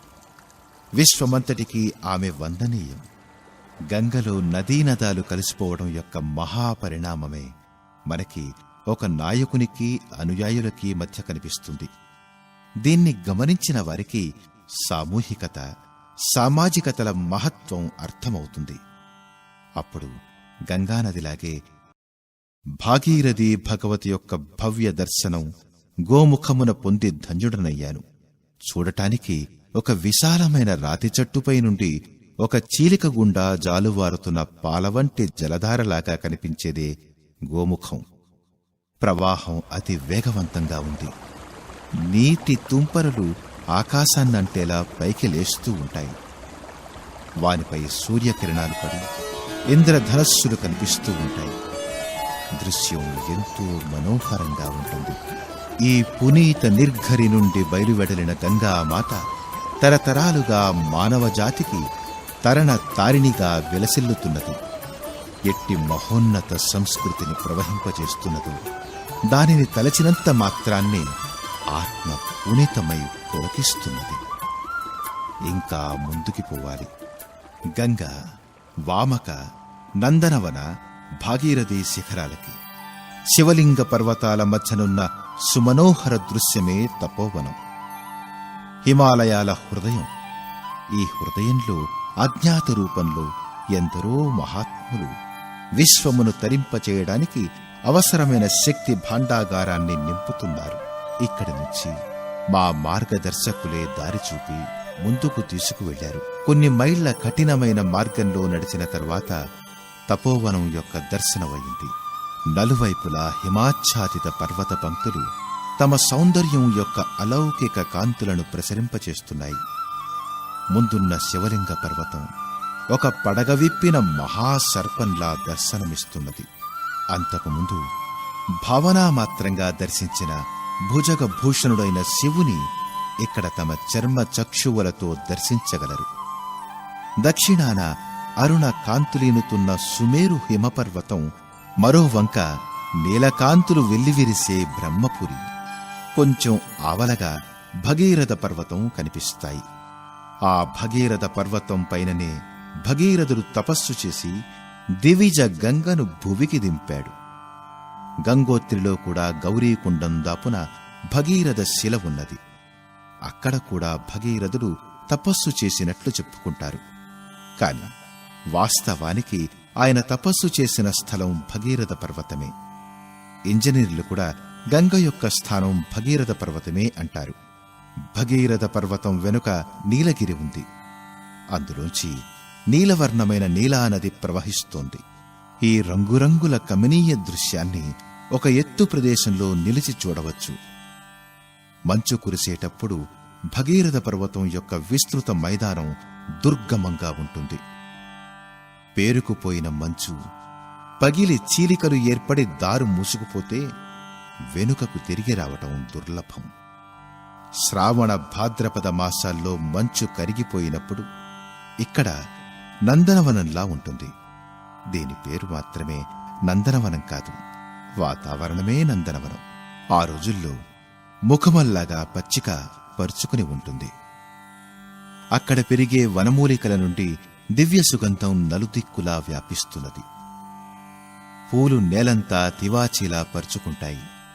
ఇంతటి సౌందర్యవంతమైన ప్రదేశాన్ని భూలోక స్వర్గం అని పిలిస్తే అతిశయోక్తి కాజాలదు. పాండవులు సశరీరంగా స్వర్గారోహణ చెయ్యాలని ఇక్కడికి రావడంలో ఆశ్చర్యం ఏమీ లేదు. హిమాలయాల హృదయమైన తపోవనం ఎంత మనోహరంగా ఉంటుందో అంత దుర్గమమైనది కూడా. 0 డిగ్రీల సెంటీగ్రేడ్ కంటే తక్కువగా ఉండే ఉష్ణోగ్రతలో చలికాలంలో ఇక్కడ నిలవగలిగేవారు అరుదు. బద్రీనాథ్, కేదారనాథ్ దివ్యక్షేత్రాలు ఈ తపోవన పరిధిలోకే వస్తాయి. అందరూ ప్రయాణం చేసే దారిలో గోముఖం నుండి బద్రీనాథ్ 250 కిలోమీటర్ల దూరం ఉంటుంది. దగ్గర దారిలో అయితే తపోవనం నుండి 20 మైళ్లు మాత్రమే. అదేవిధంగా కేదారనాథ్ ఇక్కడి నుంచి 12 మైళ్లు మాత్రమే. కాని హిమాచ్ఛాదితమైన ఈ దారి అందరికీ సుగమంగా ఉండదు. ఈ తపోవనాన్ని స్వర్గంగా పిలుస్తారు. ఇక్కడికి చేరగానే నాకు అదే అనుభూతి కలిగింది. ఆ పరమశక్తి యొక్క కృపా ఫలమే, ఆ శక్తి యొక్క ఆదేశంతోనే ఈ శరీరం నిమిత్తమాత్రంగా చెక్కబొమ్మలాగా నడుస్తున్నది. ఇదొక పర్ణశాల. నలుదిక్కులా నిశ్శబ్దం వ్యాపించి ఉంది. ఏకాంతం యొక్క నిర్మానుష్యత అప్రియంగా ఉంటుంది. పగలు గడచి రాత్రి వచ్చింది. అలవాటులేని వాతావరణంలో నిద్ర పట్టలేదు. క్రూర మృగాలు, దొంగలు ఒక ప్రక్క నుండి మరో వంకకు ఒత్తిగిలి పడుకోవటం మినహా చేసేదేమీ లేదు. బుర్ర ఖాళీగా ఉంది. ఆలోచించే పాత అలవాటు పోదు కదా. ఆలోచించటం మొదలుపెట్టారు. ఒంటరితనంలో భయం ఎందుకు వేస్తుంది? అంతరంగం నుంచి సమాధానం వినిపించింది. మనుషుడు సమిష్టి యొక్క అంశ. అతడి పోషణ సమిష్టి ద్వారానే జరుగుతుంది. జలతత్వంలో నిండి చాప జలంలో మాత్రమే బ్రతకగలిగినట్లు సమిష్టి యొక్క ఒక అంగం సమాజం యొక్క ఒక మాధ్యమం కావడం వల్ల మానవుడు సమూహంలో మాత్రమే ఆనందాన్ని పొందగలుగుతాడు. ఒంటరితనంలో సమూహ చేతన నుండి విడిపోవడం వల్ల ఆంతరిక పోషణ ఆగిపోతుంది. ఈ అభావం వల్ల వ్యాకులత, నిర్మానుషత్వం వల్ల భయం కలుగుతాయి. కల్పనలు ఇంకా ముందుకు పరిగెత్తాయి. జ్ఞాపకాల సంస్మరణలో నిర్మానుష్యత యొక్క ఒంటరితనం యొక్క అనేక సంఘటనలు గుర్తుకు వస్తాయి. వాటిలో ఆనందం లేదు. సమయం గడిచిందంతే. భారత స్వాతంత్ర్య సంగ్రామం సందర్భంగా జైలుకు వెళ్ళినప్పుడు సెల్లో ఒంటరిగా ఉండాల్సి వచ్చింది. ఒక నెల రోజుల తరువాత విడుదలైనప్పుడు మామిడి పండులా మగ్గిపోయి ఉన్నాను. కళ్ళు మసకలు కమ్మినట్లున్నాయి. ఒంటరితనం చికాకు కలిగిస్తోంది. అందువల్ల మనస్సు ఎంతసేపూ ఒంటరితనానికి వ్యతిరేకంగా కల్పనలు గావిస్తోంది. మెదడు దానికి నౌకరుగా మారి చేతులు కట్టుకు నిలబడుతుంది. భావనలను అనుసరించి ప్రమాణాలు, ఉదాహరణలు కోకొల్లలుగా దొరుకుతాయి. తప్పు ఒప్పులు నిర్ణయించేది వివేకం. అది బుద్ధి చేయవలసిన పని. మస్తిష్కం యొక్క బాధ్యత అభిరుచి ఏ విధంగా ఉంటే దానిని అనుసరించి సమర్థించటం. మా మనస్సు కూడా ఈ సమయంలో అలాగే చేస్తోంది. మస్తిష్కం ఇప్పుడు దార్శనిక రీతిలో ఆలోచించటం ప్రారంభించింది. స్వార్థపరులు తమని తాము ఒంటరివారిగా భావిస్తారు. ఒంటరితనంలోని లాభ నష్టాల్ని బేరీజు వేసుకుంటారు. వారు సామూహికత యొక్క ఆనందం నుంచి వంచితులవుతారు. వారి అంతఃకరణ శ్మశానంలా నీరవంగా ఉంటుంది. ఎందరివో పరిచిత వ్యక్తుల జీవిత చిత్రాలు కళ్ల ముందు కదలాడసాగాయి. కొందరు ధనం, వైభవం, సమృద్ధి హెచ్చుగా ఉన్నా స్వార్థపరులు కావటం వల్ల అందరూ వారికి పరాయిగానే కనిపిస్తారు. అందువల్ల వారందరూ అవస్థలు పడ్డారు. ఆలోచనా ప్రవాహం దాని దారిన అది ఉరకలు వేస్తోంది. అక్కడ ఏకాంతం అనుపయుక్తమేగాక హానికారకం, కష్టదాయకంగా కూడా ఉండి ఒంటరిగా ఉండి సాధించేదేదో జన సమూహంలోనే ఉండి సాధించకూడదా అనిపిస్తుంది. వివేకం మనస్సు తీసే దౌడును పసిగట్టి అంటుంది, ఏకాంతవాసం పనికిరానిదే అయి ఉంటే ఎందరో ఋషులు, మునులు, సిద్ధులు, వైజ్ఞానికులు ఒంటరితనాన్ని ఎందుకు కోరుకున్నారు? ఆ వాతావరణంలో ఎందుకు నివసించారు? ఏకాంతమనేది మహత్వపూర్ణమై ఉండకపోతే సమాధి సుఖ, ఆత్మదర్శనముల కోసం ఏకాంతాన్నెందుకు వెతుకులాడారు? దూరదృష్టిగల మహాపురుషులు తమ విలువైన కాలాన్ని ఒంటరితనంలో ఎందుకు గడిపారు? కళ్లెం వేస్తే గుర్రం దౌడు ఆగిపోతుంది. అదేవిధంగా ఏకాంతవాసాన్ని కష్టదాయకంగా వర్ణిస్తున్న నా ఆలోచన ధోరణి ఆగిపోయింది. నిష్ఠ చెప్పింది, ఏకాంత సాధన వల్ల ఆత్మప్రేరణ కలగడం అసత్యం కాదు. శ్రద్ధ చెప్పింది, ఏ శక్తి ఈ మార్గానికి ఆకర్షిస్తుందో అది తప్పుడు మార్గాన్ని చూపడం లేదు. భావన చెప్పింది, జీవుడు ఒంటరిగానే వస్తాడు, ఒంటరిగానే పోతాడు, ఒంటరిగానే శరీరం అనే జైల్లో నివసిస్తాడు. ఈ నిర్ధారింపబడిన ఏకాంత విధానంలో సుఖం ఎందుకు లేదు? సూర్యుడు ఒంటరిగానే సంచరిస్తాడు, చంద్రుడు ఒంటరిగానే ఉదయిస్తాడు, వాయువు ఒంటరిగానే వీస్తుంది. వాటికేం కష్టం కలిగింది? ఆలోచనని ఉత్తరిస్తుంది. మనోశాస్త్రజ్ఞుల ఈ సిద్ధాంతం తన కార్యాన్ని పూర్తిగా నిర్వర్తించింది. అరఘడియ ముందు ఏ ఆలోచనలు మర్రి చెట్టులా విస్తరించాయో వాటన్నిటినీ వ్యతిరేక దిశకు తిరిగిన ఆలోచనా సరళి మట్టుపెట్టింది. ఆత్మవేత్తలు ఈ విధంగా దురాలోచనని సదాలోచనలతో నశింపజేస్తారు. చెడు ఆలోచనలు ఎంత ప్రబలంగా ఉన్నా సదాలోచన వాటన్నిటినీ ఒక్క క్షణంలో ఊదిపారేస్తుంది. అశుభ సంకల్పాలని శివ సంకల్పాలుగా మార్చే విధానాన్ని ఆ రాత్రి ఒంటరితనం నాకు నేర్పిన విద్య. అప్పుడు మస్తిష్కం ఏకాంతం యొక్క గొప్పతనాన్ని గురించి ఆలోచన మొదలుపెట్టింది. రాత్రి నిదానంగా గడిచిపోతోంది. నిద్రలేమితో బాధపడుతూ కుటీరం నుంచి బయటికి వచ్చాను. గంగాధార తన ప్రియతముడైన సముద్రుణ్ణి కలవటానికి ఆత్రంగా పరుగులు పెడుతోంది. దారిలో శిలలు మార్గావరోధం కల్పిస్తూ ఉంటే నిరాశ పొందటం లేదు.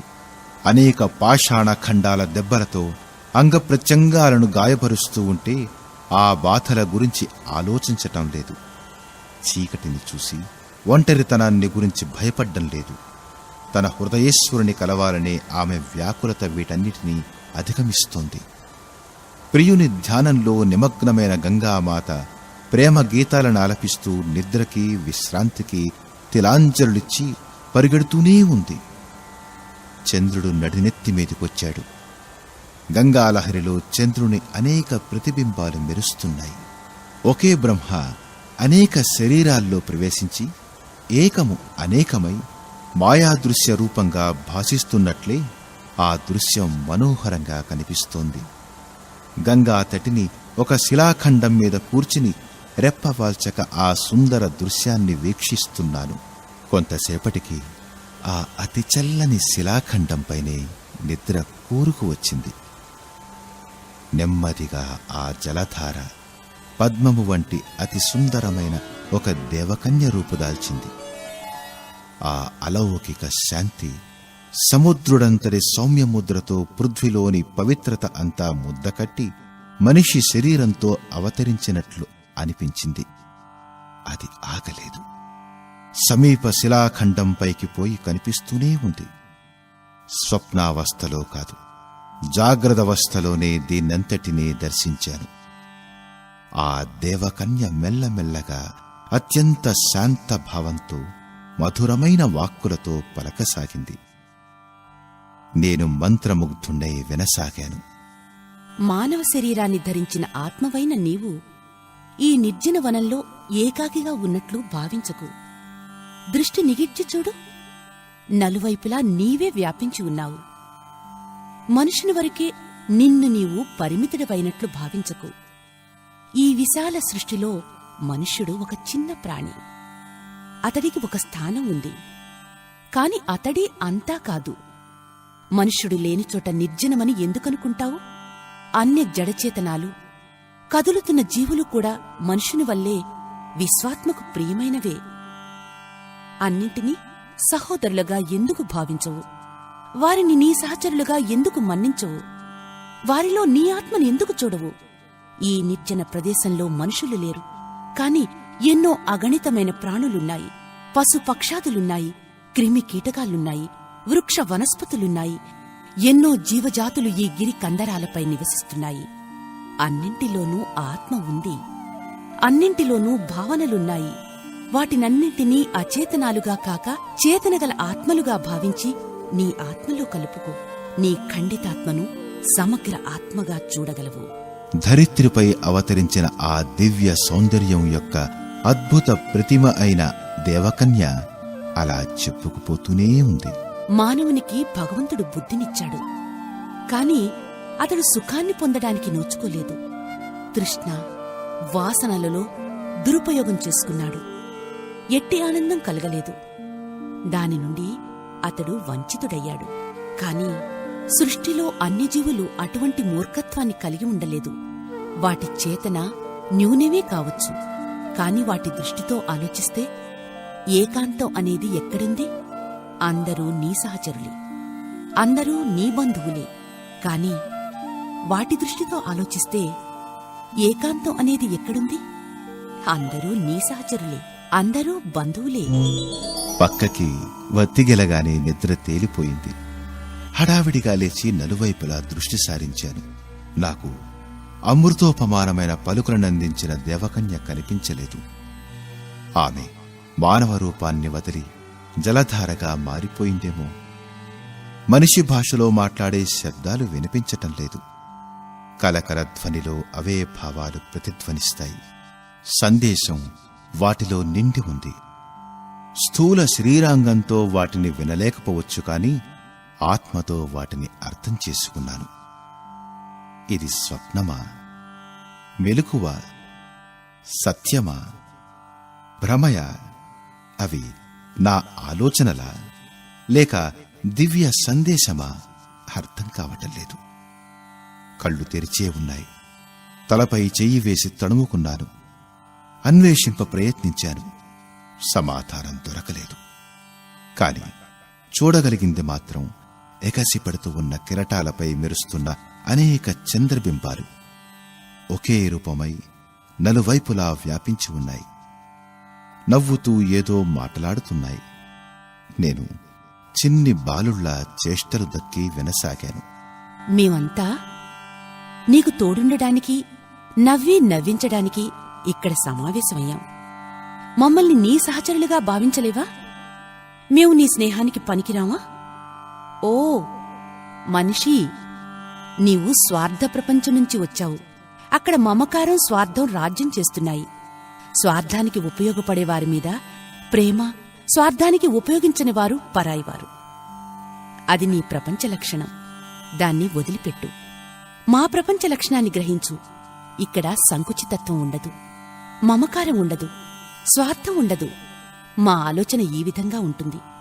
నీ ఆలోచన కూడా ఆ విధంగా మారాలి. ఇంతమందిమి నీకు తోడుగా ఉంటే నీకింకా ఒంటరితనం ఎక్కడిదయ్యా? నీవిక్కడ ఏదో సాధన చేయాలని వచ్చావు కదా. సాధన చేసే ఈ గంగని చూడు. ప్రియతముని పట్ల ప్రేమతో తన్మయం చెంది అతన్ని చేరుకోవడానికి ఎంత ఆత్రపడుతుందో. దారిలోని విఘ్నాలు ఆమెను అడ్డుకోగలుగుతున్నాయా? అంధకారాన్ని, ఒంటరితనాన్ని ఆమె గమనించనైనా గమనిస్తుందా? లక్ష్యం వైపు పయనంలో ఒక్క క్షణం కూడా విశ్రాంతి కోరుకోవడం లేదు. నీవు కూడా అదే సాధనా రీతిని అధ్యయనం చేసి సొంతం చేసుకోగలుగుతావు. ఎప్పుడైతే ప్రియతముని చేరుకోవాలని నీ ఆత్మ గంగవలే పరుగులు పెడుతుందో అప్పుడు జన సందోహంపై ఆసక్తి తగ్గి నీకు ఒంటరితనం అంటే భయం పోతుంది. గంగా తటంపై నివసించే సాధకుడా, గంగ నుంచి ప్రేమ సాధనను నేర్చుకోవయ్యా.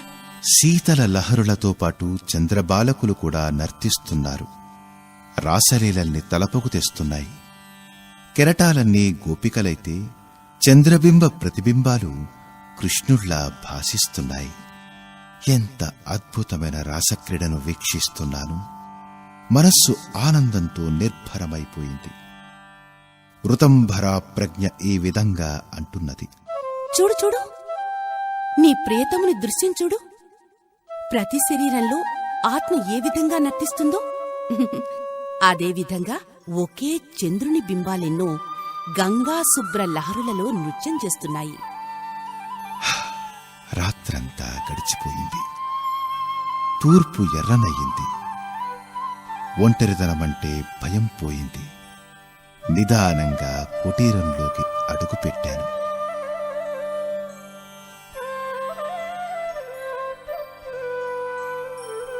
ఈ నిర్జనవనంలోని ఒంటరి కుటీరంలో ప్రవేశించినప్పుడు అంతటా ఒంటరితనమే ఒంటరితనం. లోపల ఉన్న ఒంటరితనం బయటికి వచ్చినా వదలలేదు. నిదానంగా నన్ను ఒంటరితనం వదిలిపెట్టసాగింది. నలువైపులా అన్నీ నవ్వుతూ మాట్లాడుతూ ఉంటే ఇంకా ఒంటరితనం ఎక్కడా?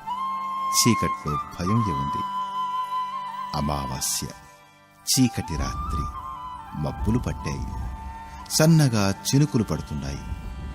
ఈదురుగాలి వీస్తున్నది. కంబళి పక్కన పెట్టి బయటికి రావాలని ప్రయత్నం. చిన్న కుటీరంలో ఆకులతో నేసిన చాప మీద పడుకుని ఉన్నాను. శరీరం మరింత అసౌఖ్యాన్ని అనుభవిస్తున్నది. అన్యమనస్కంగా ఉన్నాను. నిద్ర అస్సలు రావటం లేదు. ఆలోచన ప్రవాహం ఉప్పెనలాగా పొంగింది. స్వజనులతో, సహచరులతో, అన్ని సదుపాయాలతో నిండిన స్వగృహం ఈ కటిక చీకట్లు చాప మీద చలికి వణుకుతూ పడుకుని ఉన్న పర్ణ కుటీరం రెంటి గుణదోషాలను లెక్కింపసాగాను. శరీరం అసౌఖ్యాన్ని అనుభవిస్తున్నది. మనస్సు కూడా దానికి తోడై ఉంది.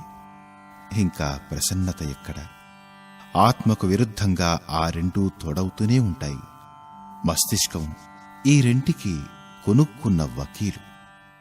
ఆ రెంటికి దేనిమీద అయిష్టం కలిగితే ఆ విధంగా స్పందిస్తూ ఉంటుంది. రాజదర్బారులో గాలివాటం చూసి మాట్లాడేవారిలా అది ప్రవర్తిస్తుంది. ఇంతలో ఎక్కడో కీచురాయి గానం ప్రారంభించింది. దాన్ని చూసి మరొకటి, మూడవది, నాలుగవది, ఈ విధంగా ఒకదాన్ని చూసి ఒకటి సంగీతం మొదలుపెట్టి కుటీరాన్ని హోరెత్తించసాగాయి. మామూలుగా అయితే కర్కశంగా, వ్యర్థంగా, మూర్ఖతాపూర్ణంగా కనిపించే గోల ఇప్పుడు పని ఏవీ లేకపోవడంతో వినడానికి బాగానే ఉంది. నిర్జనత్వాన్ని నిందిస్తూ వచ్చిన మనస్సు ధ్యానాన్ని కీచురాయి సంగీతం మీదికి మరల్చింది. కీచురాళ్లు చాలా మధురంగా గానం చేశాయి. మనిషి భాషలో కాకపోయినా ఆ గీతాలు భావభరితంగా ఉన్నాయి. అవి ఏమంటున్నాయంటే, అనంతంలో ఆనందం లేకపోవడేమిటి? దానిలోని ఆనందాన్ని ఎందుకు ఆస్వాదించవు? పరిమితి అంటే బంధం, అనంతం అంటే బంధ విముక్తి. ఎవరి ఇంద్రియాలలో సుఖం పరిమితమో వారు పరిమితమైన కొన్ని వస్తువుల మీద, వ్యక్తుల మీద ఆప్యాయతను కనబరుస్తారు. ఎవరి స్వార్థం, కోరికలకు పరిమితమై ఉంటుందో వారు క్షుద్రంగానే మిగిలిపోతారు. అనంతమైన భగవంతుని, విశ్వమంతా నిండిన ప్రేమను, ఆనందాన్ని వారు ఏ విధంగా అనుభవించగలుగుతారు? ఓ జీవీ, నీవు అనంతుడవు. ఆత్మ అనంతాన్ని విస్తరించి సర్వత్రా ఆనందాన్ని అనుభవించు. అమరుడువుకా.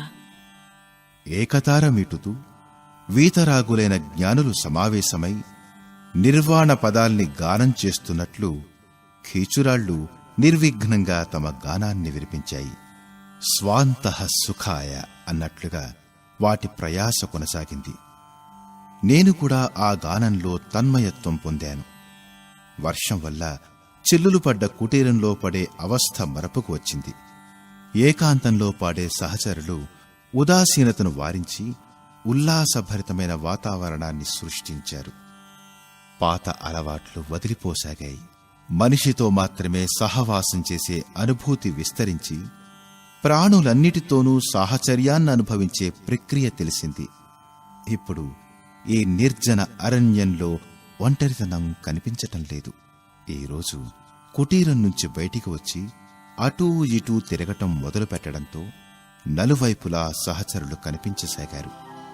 విశాల వృక్షపిత పితామహులు కనిపించారు. కాషాయ వల్కలధారి భోజపత్ర వృక్షం, కాషాయ వస్త్రధారి అయిన మహాత్ముడు నిలిచి తపస్సు చేస్తున్నట్లు కనిపించింది. దేవదారు వంటి ఉన్నతమైన విశాలమైన వృక్షాలు అడుగు కదపకుండా కాపలా కాస్తున్నట్లు కనిపించసాగాయి. చిన్న చిన్న లతా గుల్మములు ముద్దులకు బాల బాలికల రీతిని పంక్తికట్టి కూర్చున్నాయి. పుష్పములతో వాటి శిరస్సులు శోభితమై ఉన్నాయి. పిల్లగాలికి పాఠాలు వినే పసిబాలల్లా తలలూపుతూ ఉండగా తరుపల్లవాలపై అధివసించి ఉన్న పశుపక్ష్యాదులు కలకూజితాలు చేస్తూ ఉంటే సుందరాకారులైన గంధర్వులు గానం చేస్తున్నట్లనిపించింది. వనశ్రేణి అభినందించి గుణగానం చేయడానికి స్వర్గం నుంచి దిగివచ్చినట్లనిపించింది. పసిపిల్లల్లా హిరణ్య శాబకాలు గంతులేస్తున్నాయి. కీయిస్తే కదలాడే బొమ్మల్లాగా క్రిమికీటకాదులు తిరగాడుతున్నాయి. అన్నీ చూడటానికి అందంగా కనిపిస్తున్నాయి. ఎగురుతున్న సీతాకోక చిలుకలు సౌందర్యానికి పూలతో పోటీ పడుతున్నాయి. తమలో ఎవరు సుందరులని ఒకరినొకరు సవాలు చేసుకుంటున్నాయి. నవయవ్వన భారాన్ని భరించలేనట్లు పర్వత నదీ ప్రవాహాలు మందగమనంతో ముందుకు సాగుతున్నాయి. వాటి చంచలత, విశృంఖలత మాటల్లో చెప్పలేం. గంగలో మరేవో నదులు వచ్చి కలుస్తున్నాయి. తోడికోడళ్లు అత్తవారింటికి పయనం సాగిస్తున్నట్లు అనిపిస్తున్నాయి. హిమాలయ పర్వతరాజు తన 1000 మంది కుమార్తెలని సాగర చక్రవర్తికిచ్చి పరిణయం చేయదలిచినట్లు కనిపిస్తున్నది. అత్తవారింటికి వెళ్లే సమయాన అక్క చెల్లెళ్ళు ఎంతటి ఆత్మీయతను కలిగి ఉంటారో తలపుకు తెస్తున్నది. ఎంత చూసినా తనివి తీరటం లేదు. వయోవృద్ధులైన రాజపురుషుల్లా, దేశ నాయకుల్లా పర్వత శిఖరాలు ఠీవీగా నిలిచి ఉండి ఏదో రాజకీయ సమస్యను గురించి గంభీరంగా చర్చలు జరుపుతున్నట్లుగా ఉన్నాయి. హిమాచ్ఛాదిత శిఖరాలు పరిత కేశాల్లా గంభీరతను చేకూరుస్తున్నాయి. పైన కదలాడుతున్న మేఘ పంక్తులు కుచ్చుటోపీలు పెట్టుకున్నట్లున్నాయి. ఖరీదైన శాలువల్ని కప్పుకున్నట్లుగా కనిపిస్తున్నాయి. ఎటు తిరిగి చూసినా అటువైపు ఒక పెద్ద కుటుంబం సభ్యులతో ఆసీనులైనట్లు కనిపిస్తోంది. వాటికి మాట్లాడే అవకాశం లేదు. కాని వాటి ఆత్మలో నివసించే చేతన భాషతో కాక భావంతో సంభాషించగలదు. హృదయం విప్పి హృదయంతో మాట్లాడడం జరుగుతుంది. అలా శబ్దరహితమైన వాణి అత్యంత మర్మగర్భితమై సరాసరి ఆత్మలోనికి ప్రవేశిస్తున్నది. నరనరాల్ని మీటుతున్నది. ఇక ఏకాంతం ఎక్కడా? అందరూ సహచరులే. ఉన్నతమైన శిఖరాల చాటు నుండి సూర్యకిరణాలు భూమి మీద పడటం చూస్తూ ఉంటే అవిద్య నిండిన హృదయంలో సత్సంగ వశాన స్వల్ప స్థాయిలో జ్ఞానం ఉదయిస్తున్న భావన కలుగుతోంది. ఎత్తైన పర్వతాల వల్ల సూర్యుడు దాగుడుమూతలాడుతున్నట్లుంది. కేవలం మధ్యాహ్నం మాత్రమే కొద్ది గంటలు ఆయన దర్శనం కలుగుతుంది. ఆ వెచ్చదనం వల్ల ప్రాణుల్లో చేతనాలహరి ఉవ్వెత్తున ఎగసి గతిశీలత ప్రసన్నత కలుగుతున్నది. నా శరీరం కూడా ఆ స్వర్ణిమ సూర్యకిరణాల స్పర్శకు తహతహలాడుతూ ఉండటంతో కుటీరం వెలుపలికి వచ్చి ముఖమల్ తివాచీ పరిచినట్లుగా కనిపిస్తున్న పచ్చని గడ్డి మీద కూర్చోవడానికి వస్తూ ఉంటే కొద్ది దూరంలో రంగురంగుల పూల మొక్కలు కనిపించటంతో అటు దారి తీశాను. పుష్పసజ్జితమైన ఆ పొదరిండ్లు రంగుల టోపీలను ధరించి తలల్ని అటూ ఇటూ కదిలిస్తున్న చిన్న పిల్లల్ని పోలి ఉన్నాయి. అక్కడికి పోయి దాపున కూర్చున్నాను. నేను ఆ పువ్వుల్లో ఒక పువ్వునైపోయాను. ఆ పొదలు కూడా నన్నొక సహచరునిగా చేసుకున్నాయి. నేను కోల్పోయిన బాల్యాన్ని తిరిగి అనుభవించసాగాను. ఆలోచనలు సాగుతున్నాయి. ఎప్పుడైతే అంతరంగం అలసిపోతుందో అప్పుడు కుతర్కం సమసిపోతుంది. మనిషి భావనలో గొప్ప రచనాశక్తి ఉంటుంది. కాల్పనికం మాత్రమే గాక శక్తివంతమై సజీవంగా కూడా ఉంటుందది. ఆ శక్తితోనే మనిషి ఈశ్వరుని, దేవతల్ని చిత్రీకరించి ఆ భావనాబలంతోనే శ్రద్ధా విశ్వాసాల్ని రంగరించి వారి వాస్తవిక మహత్వాన్ని వెలుగులోకి తెచ్చాడు. బారులు తీరి ఉన్న ఈ పుష్ప సంతతి నన్ను కూడా వాటి సహచరునిగా చేసుకుని వారి ఆటల్లో నన్ను కూడా పాలు పంచుకొనిచ్చాయి. నేను కూర్చున్న చోట పసుపు రంగు పూలపొద కొంచెం ఎక్కువగా మాట్లాడుతోంది. తన భాషలో ఏ విధంగా చెప్పుకుపోతోంది. మిత్రమా, నువ్వు మనుషుల్లో అనవసరంగా జన్మించావు. ఎంతసేపు వ్యధలు, బాధలు, చికాకులు, సమస్యలు, ఆందోళనలు. మమ్మల్ని చూడు, ఎంతసేపు ఎంతో ప్రసన్నంగా నవ్వుతూ జీవితాన్ని ఆటవలే గడిపేస్తాం. జీవితం ఒక క్రీడగా భావిస్తే ఎంతటి ప్రశాంతత! మాలోని ఆంతరిక ఉల్లాసం పువ్వుల రూపంలో పూస్తుందని నీకు తెలియదా? మేము అందర్నీ ప్రేమిస్తాం, అందరికీ ఆనందం కలిగిస్తాం. మేం ఆనందంగా ఉండి మా వద్దకు వచ్చిన వారికి ఆనందం పంచిపెడతాం. ఇదే నిజంగా జీవించే కళ. మనిషి చాలా తెలివిగలవాడినని చెప్పుకుంటాడే కాని ఈ విధంగా జీవించడం అతడికి అస్సలు తెలియదు కదా. మరో మాట విను. మాకు ధనంలో కాని, విద్యలో కాని, బలంలో కాని సంపన్నత లేకపోవచ్చు. కాని మేం మా జీవితాలను నవ్వుతూ సుగంధాలొలికేస్తూ గడుపుతాం. మనుషుడు ఆ విధంగా చేయడు ఎందుకు? మాకన్నా ఎన్నో రెట్లు హెచ్చుగా సాధన సంపత్తులు కలిగి కూడా బాధపడుతూ ఉండడం బుద్ధిహీనత కాదా? నీవు బుద్ధిమంతుడివైతే కొంతకాలం ఆ బుద్ధిహీనుల సాహచర్యం వదిలిపెట్టి మాతో గడుపు. నువ్వు కోరితే మేము బుద్ధిహీనులకు కూడా జీవించే విద్యలో ఒక గొప్ప విశేషాన్ని నేర్పగలం. శ్రద్ధతో నేను తలవంచి అన్నాను. ఆహా, పుష్పమిత్రమా, నీవు ధన్యుడవు. స్వల్పమైన సాధన సామగ్రితోనే జీవితాన్ని ఎలా జీవించాలో బాగా తెలుసుకున్నావు. మేము మా జీవితాలన్నిటినీ సాధన సామగ్రి ఎంత హెచ్చుగా కలిగి ఉన్నప్పటికీ వ్యర్థంగా ఖర్చు చేస్తూనే ఉన్నాం. మిత్రమా, నీవు నిజంగా గొప్ప ఉపదేశం ఇచ్చావు. నీవు వాక్కుతో కాక నీ జీవితంతోటే శిక్షణనిస్తున్నావు. నీ దగ్గరకొచ్చి నేను చాలా నేర్చుకున్నాను. మంచి మిత్రునిలా నాకు మరింతగా నేర్పు అనేసరికి పసుపు పూల పొద కిలకిలా నవ్వింది. తల ఊపి ఇలా చెప్పసాగింది. నేర్చుకోవాలనుకునేవారికి అడుగడుగునా నేర్పేవారు దొరుకుతూనే ఉంటారు. కాని నేర్చుకోవాలనుకునేవారి ఈ రోజుల్లో అరుదైపోయారు. తెలియనివాడు తనకు చాలా తెలుసుననే అహంకారంతో వెర్రవీగుతుంటాడు. నేర్చుకోవాలనే ఆకాంక్షతో హృదయ కవాటాలను తెరిస్తే వీచే గాలిలా నిజమైన విద్య మన హృదయాల్లోకి దానంతటదే ప్రవేశిస్తుంది.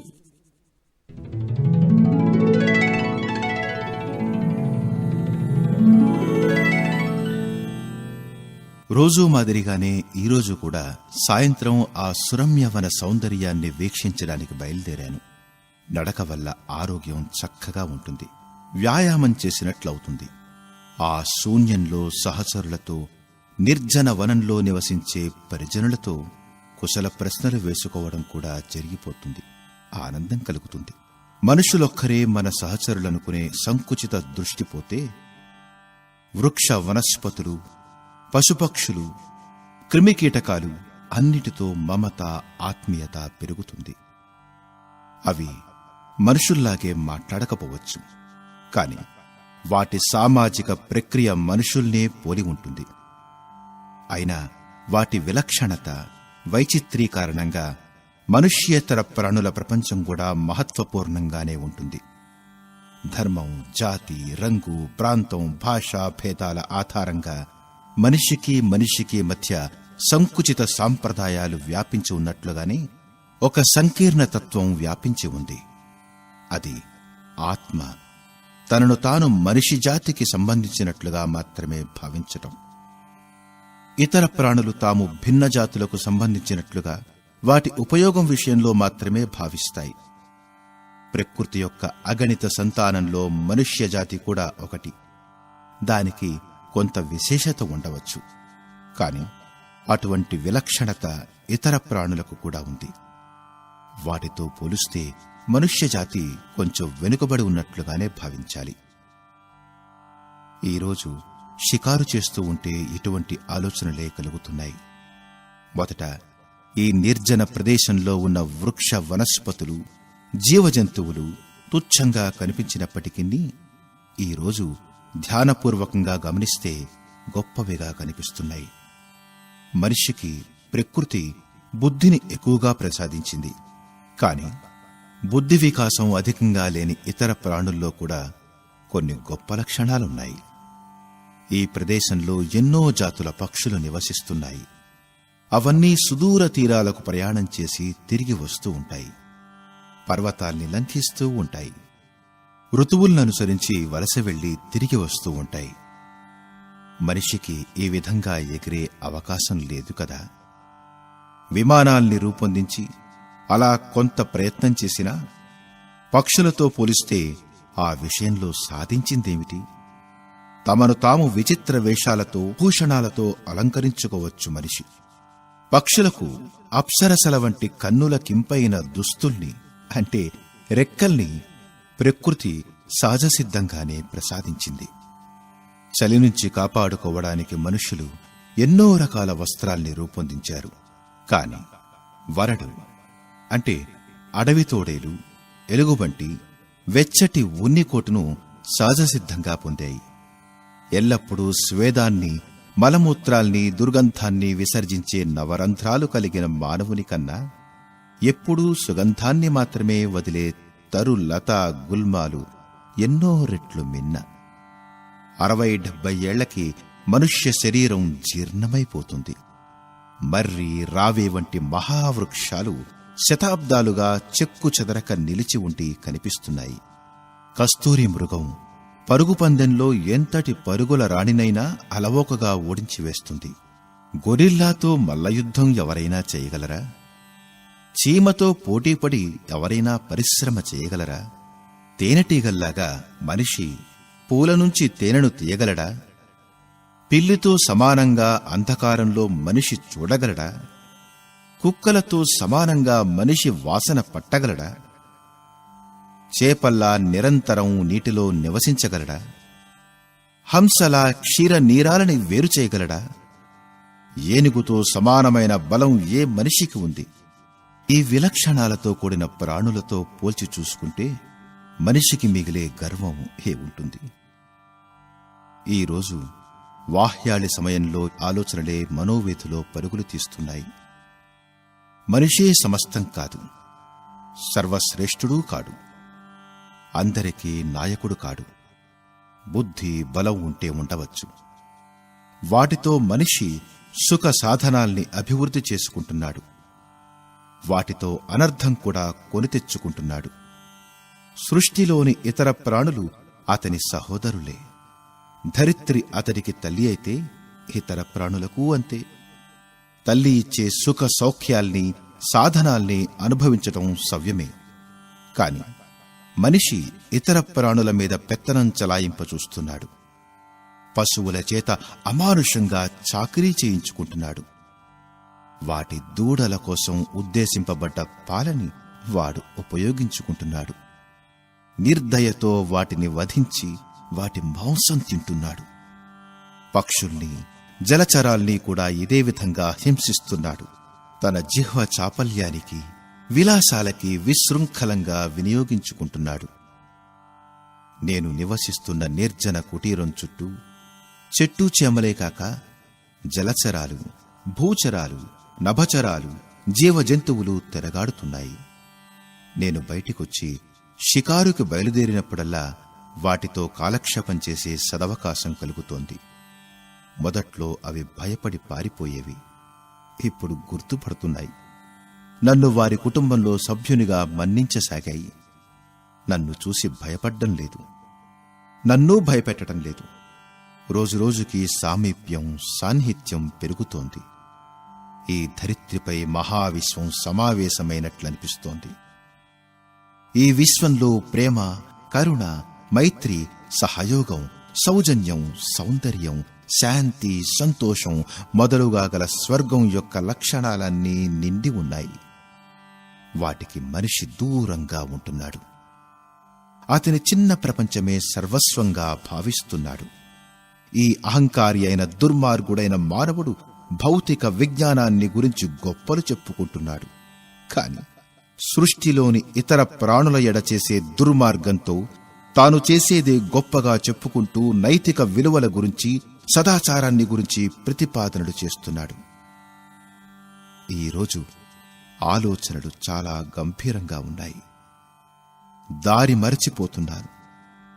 కనిపించిన పశుపక్షుల్ని చాలాసేపు వీక్షిస్తూ ఉండిపోయాను.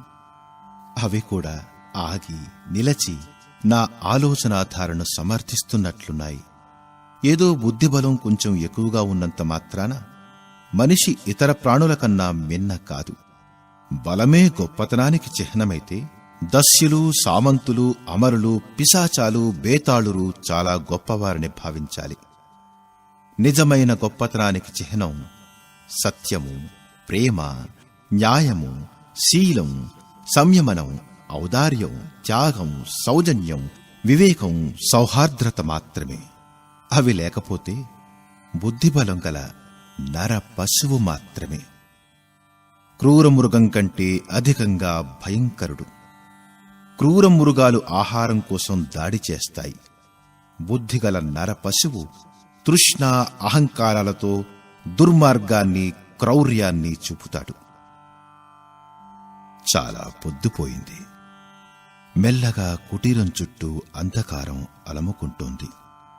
ఆ చీకటిలో చాలా రాత్రి గడిచే వరకు ఆలోచిస్తూనే ఉన్నాను. మనిషికి మాత్రమే సేవ చెయ్యాలని, సహాయం చేయాలని, ఉన్నతికి తేవాలని ఆలోచించటం సంకుచితత్వం కాదా? సద్గుణాలు కలిగి ఉంటేనే మనిషిని శ్రేష్ఠునిగా పేర్కొనాలి. లేకపోతే అతడు ఇతర ప్రాణుల కంటే కూడా గొప్ప దుర్మార్గుడు. మన దృష్టికోణాన్ని మనుష్యుల సమస్యల వరకు మాత్రమే ఎందుకు పరిమితం చేయకూడదు? మన వివేకం మనుష్యేతర ప్రాణులతో పాటుగా ఆత్మీయత పెంచుకోవడానికి, వాటి సుఖదుఖాల్ని పంచుకోవడానికి ఎందుకు ఉపయోగించటం లేదు? మనం మానవ సమాజానికి మాత్రమే పరిమితం కాక విశ్వ సమాజ సభ్యులంగా ఎందుకు భావించటం లేదు? ఈ ఆలోచనలతో చాలా రాత్రి గడిచిపోయింది. నిద్ర నుంచి చాలాసార్లు మెలకువ వచ్చింది.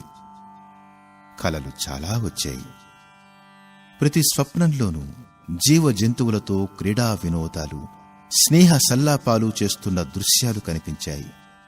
అన్నిటా ఇతర ప్రాణులతో స్వజనుల్లా మెలుగుతున్న భావన కలిగింది. అవి ఆనందం కూడా కలిగించాయి. పరిమిత క్షేత్రం వదిలి ఆత్మ విశాలమైన క్షేత్రంలోనికి అడుగుపెడుతున్న అనుభూతి కలిగింది. కొద్ది రోజుల క్రితం ఉన్న ఏకాకిని అనే భావన దూరం కావడం మొదలుపెట్టింది. ఇప్పుడు ఒంటరితనం అనిపించటం లేదు. ఎక్కడ చూసినా సహచరులు కనిపిస్తున్నారు. మనుషుల్లాగే మాట్లాడుతున్న అనుభూతి కలుగుతోంది. మనుషుల సాహచర్యం కంటే కూడా ఇది హాయిగా ఉంది. ఆహారం తేలికగా తీసుకోవడంతో నిద్ర తగ్గిపోయింది. పళ్ళు దొరకనప్పటికీ కూరలతోటే సాత్వికాహారం సమకూరుతోంది. శాకాహారం తీసుకుంటే 4-5 గంటల నిద్ర సరిపోతుంది. చలికాలం రాత్రి పొద్దు ఎక్కువ. నిద్ర త్వరలోనే పూర్తయిపోయింది.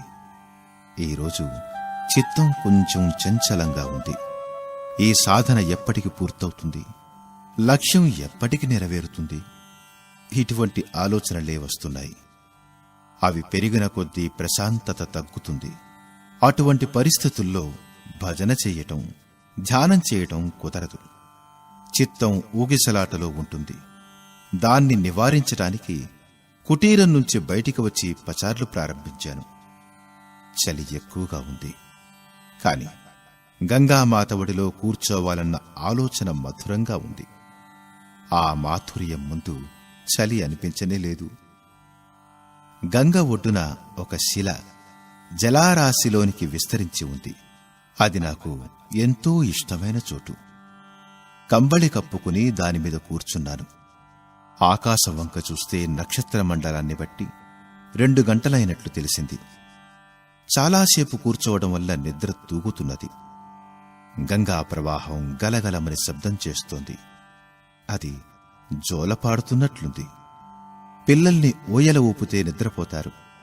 నా పరిస్థితి వాత్సల్యమయమైన తల్లివడిలో జోలపాట వింటూ ఉన్నట్లుగా ఉంది. చిత్తం ఏకాగ్రం కావడానికి తగిన నాదానుసంధానం కలిగింది. మనస్సుకు విశ్రాంతి లభించింది. శాంతి కలిగింది. కునుకు వచ్చింది. నిద్రపోవాలనిపించింది. కాళ్లు కడుపులోనికి ముడుచుకుని కంబళి కప్పుకుని విశ్రమించాను. నా కింద ఉన్న శిలాఫలకం మాటలు కంబళిని చీల్చుకుని నా చెవుల ద్వారా సరాసరి హృదయంలోకి ప్రవేశించసాగాయి. ఆ నిద్రావస్థలో కూడా ధ్యానపూర్వకంగా మనస్సు వినసాగింది.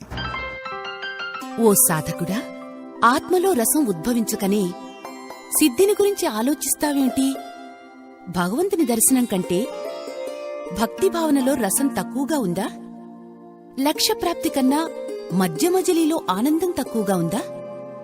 ఫలంలో కన్నా కర్మలో మాధుర్యం తక్కువగా ఉంటుందా? కలయిక కన్నా విరహంలో తక్కువ స్వారస్యం ఉందా? ఆలోచించు. భగవానుడు భక్తునితో పడుగుపేకల వలె కలిసిపోయి ఉన్నాడు. ఆయనతో కలవడంలో ఆలస్యం ఏముంటుంది? జీవుని సాధనలోని ఆనందాన్ని చవిచూడ్డానికి మాత్రమే భగవంతుడు పరదాలో దాగి ఉన్నాడు. వెదకి వెదకి చూడ్డంలో భక్తుడు ఆనందసాగరంలో మునిగి తేలుతూ ఉంటాడు. ఎప్పుడైతే భక్తుడు రసంలో మునిగిపోతాడో అప్పుడు భగవంతుడు అతనితో రాసనృత్యం చేయడానికి వస్తాడు. భక్తుడు నాకు సిద్ధి వద్దు, భక్తి కావాలి, నాకు ఆయనతో కలయిక కాదు, విరహవేదన కావాలి అన్నప్పుడు నిజమైన సిద్ధి లభించినట్లు. నాకు సాఫల్యంలో కాక కర్మ చేయడంలోని ఆనందముంది, నాకు వస్తువు కాదు భావం కావాలి అన్నవాడు కృతార్థుడు కాగలడు. సాధకుడా, ముందుకు చూడు. గంగా తన ప్రియతముని కలియడానికి ఎంత ఆత్రంగా పరుగులు పెడుతుందో, ఆ పరుగులో ఎంత ఆనందాన్ని అనుభవిస్తుందో చూడు. ఆనందం ప్రయత్నంలో ఉందయ్యా, భావనలో ఉంది. కలయికలో ఎక్కడుంది? గంగా ఆ కలయికతో తృప్తి పొందడం లేదు. కాని కలయిక కొరకు అనంతంగా చేసే ప్రయత్నంలో, ప్రయాసలో ఆనందాన్ని పొందుతుంది. నీవు అదే విధంగా సాధనలో, నిరీక్షణలో ఆనందాన్ని పొందు. నీ లక్ష్యం గొప్పది, నీ లక్ష్యం గొప్పది, నీ మార్గం గొప్పది, నీ కార్యక్రమం గొప్పది. గొప్ప ఉద్దేశ్యం కొరకు గొప్ప ధైర్యం కావాలి. చిన్నపిల్లాడిలా తొందరపడొద్దు. సిద్ధి కొరకు ఆతురతపడ్డం బుద్ధిమంతుల లక్షణం కాదు. శిల ఇంకా సంభాషిస్తూనే ఉంది. నన్ను చూడు. నా ఆస్తికత్వాన్ని మహత్తులో లీనం చేయాలనే ఉద్దేశంతోనే ఇదిగో ఇలా పడున్నాను. నా స్థూల శరీరాన్ని, ఈ విశాల శిలాఖండ రూపాన్ని సూక్ష్మాణువులుగా విడగొట్టి మహాసాగరంలో లీనం చేసే ప్రయత్నంలో నిమగ్నమై ఉన్నాను. జలధారల ఒత్తిడితో నాలోని కొన్ని రేణువులు విడివడి సముద్రం వైపుకు నీటితో సహా పరుగులు పెడుతున్నాయి. నాలోని కణకణం సముద్రంలో కలవడానికి ఉత్సుకత చూపుతుంది. మొత్తం పూర్తి కావడానికి ఎంత కాలమైనా పట్టవచ్చు. కాని ప్రతి క్షణంలోనూ ఆ రసాన్ని, ఆనందాన్ని పొందుతూనే ఉన్నాను. తొందరపాటు తగదు.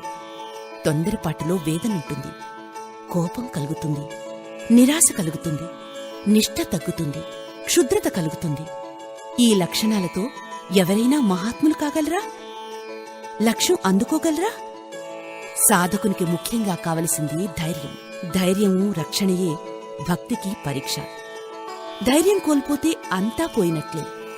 లోభం కలిగినప్పుడు, భయం కలిగినప్పుడు, నిరాశ కలిగినప్పుడు, ఆవేశం వచ్చినప్పుడు ధైర్యం మాత్రమే రక్షించగలదు. ఈ మాత్రం నీకు తెలియకపోతే ఎలా? శిల మాటల్ని ఆపివేసింది. నా నిద్ర ఎగిరిపోయింది. నా అంతఃకరణ తల్లడిల్లింది. మొదటి పాఠం కూడా చదవకుండానే గొప్ప సాధకుండనుకుంటున్నానా?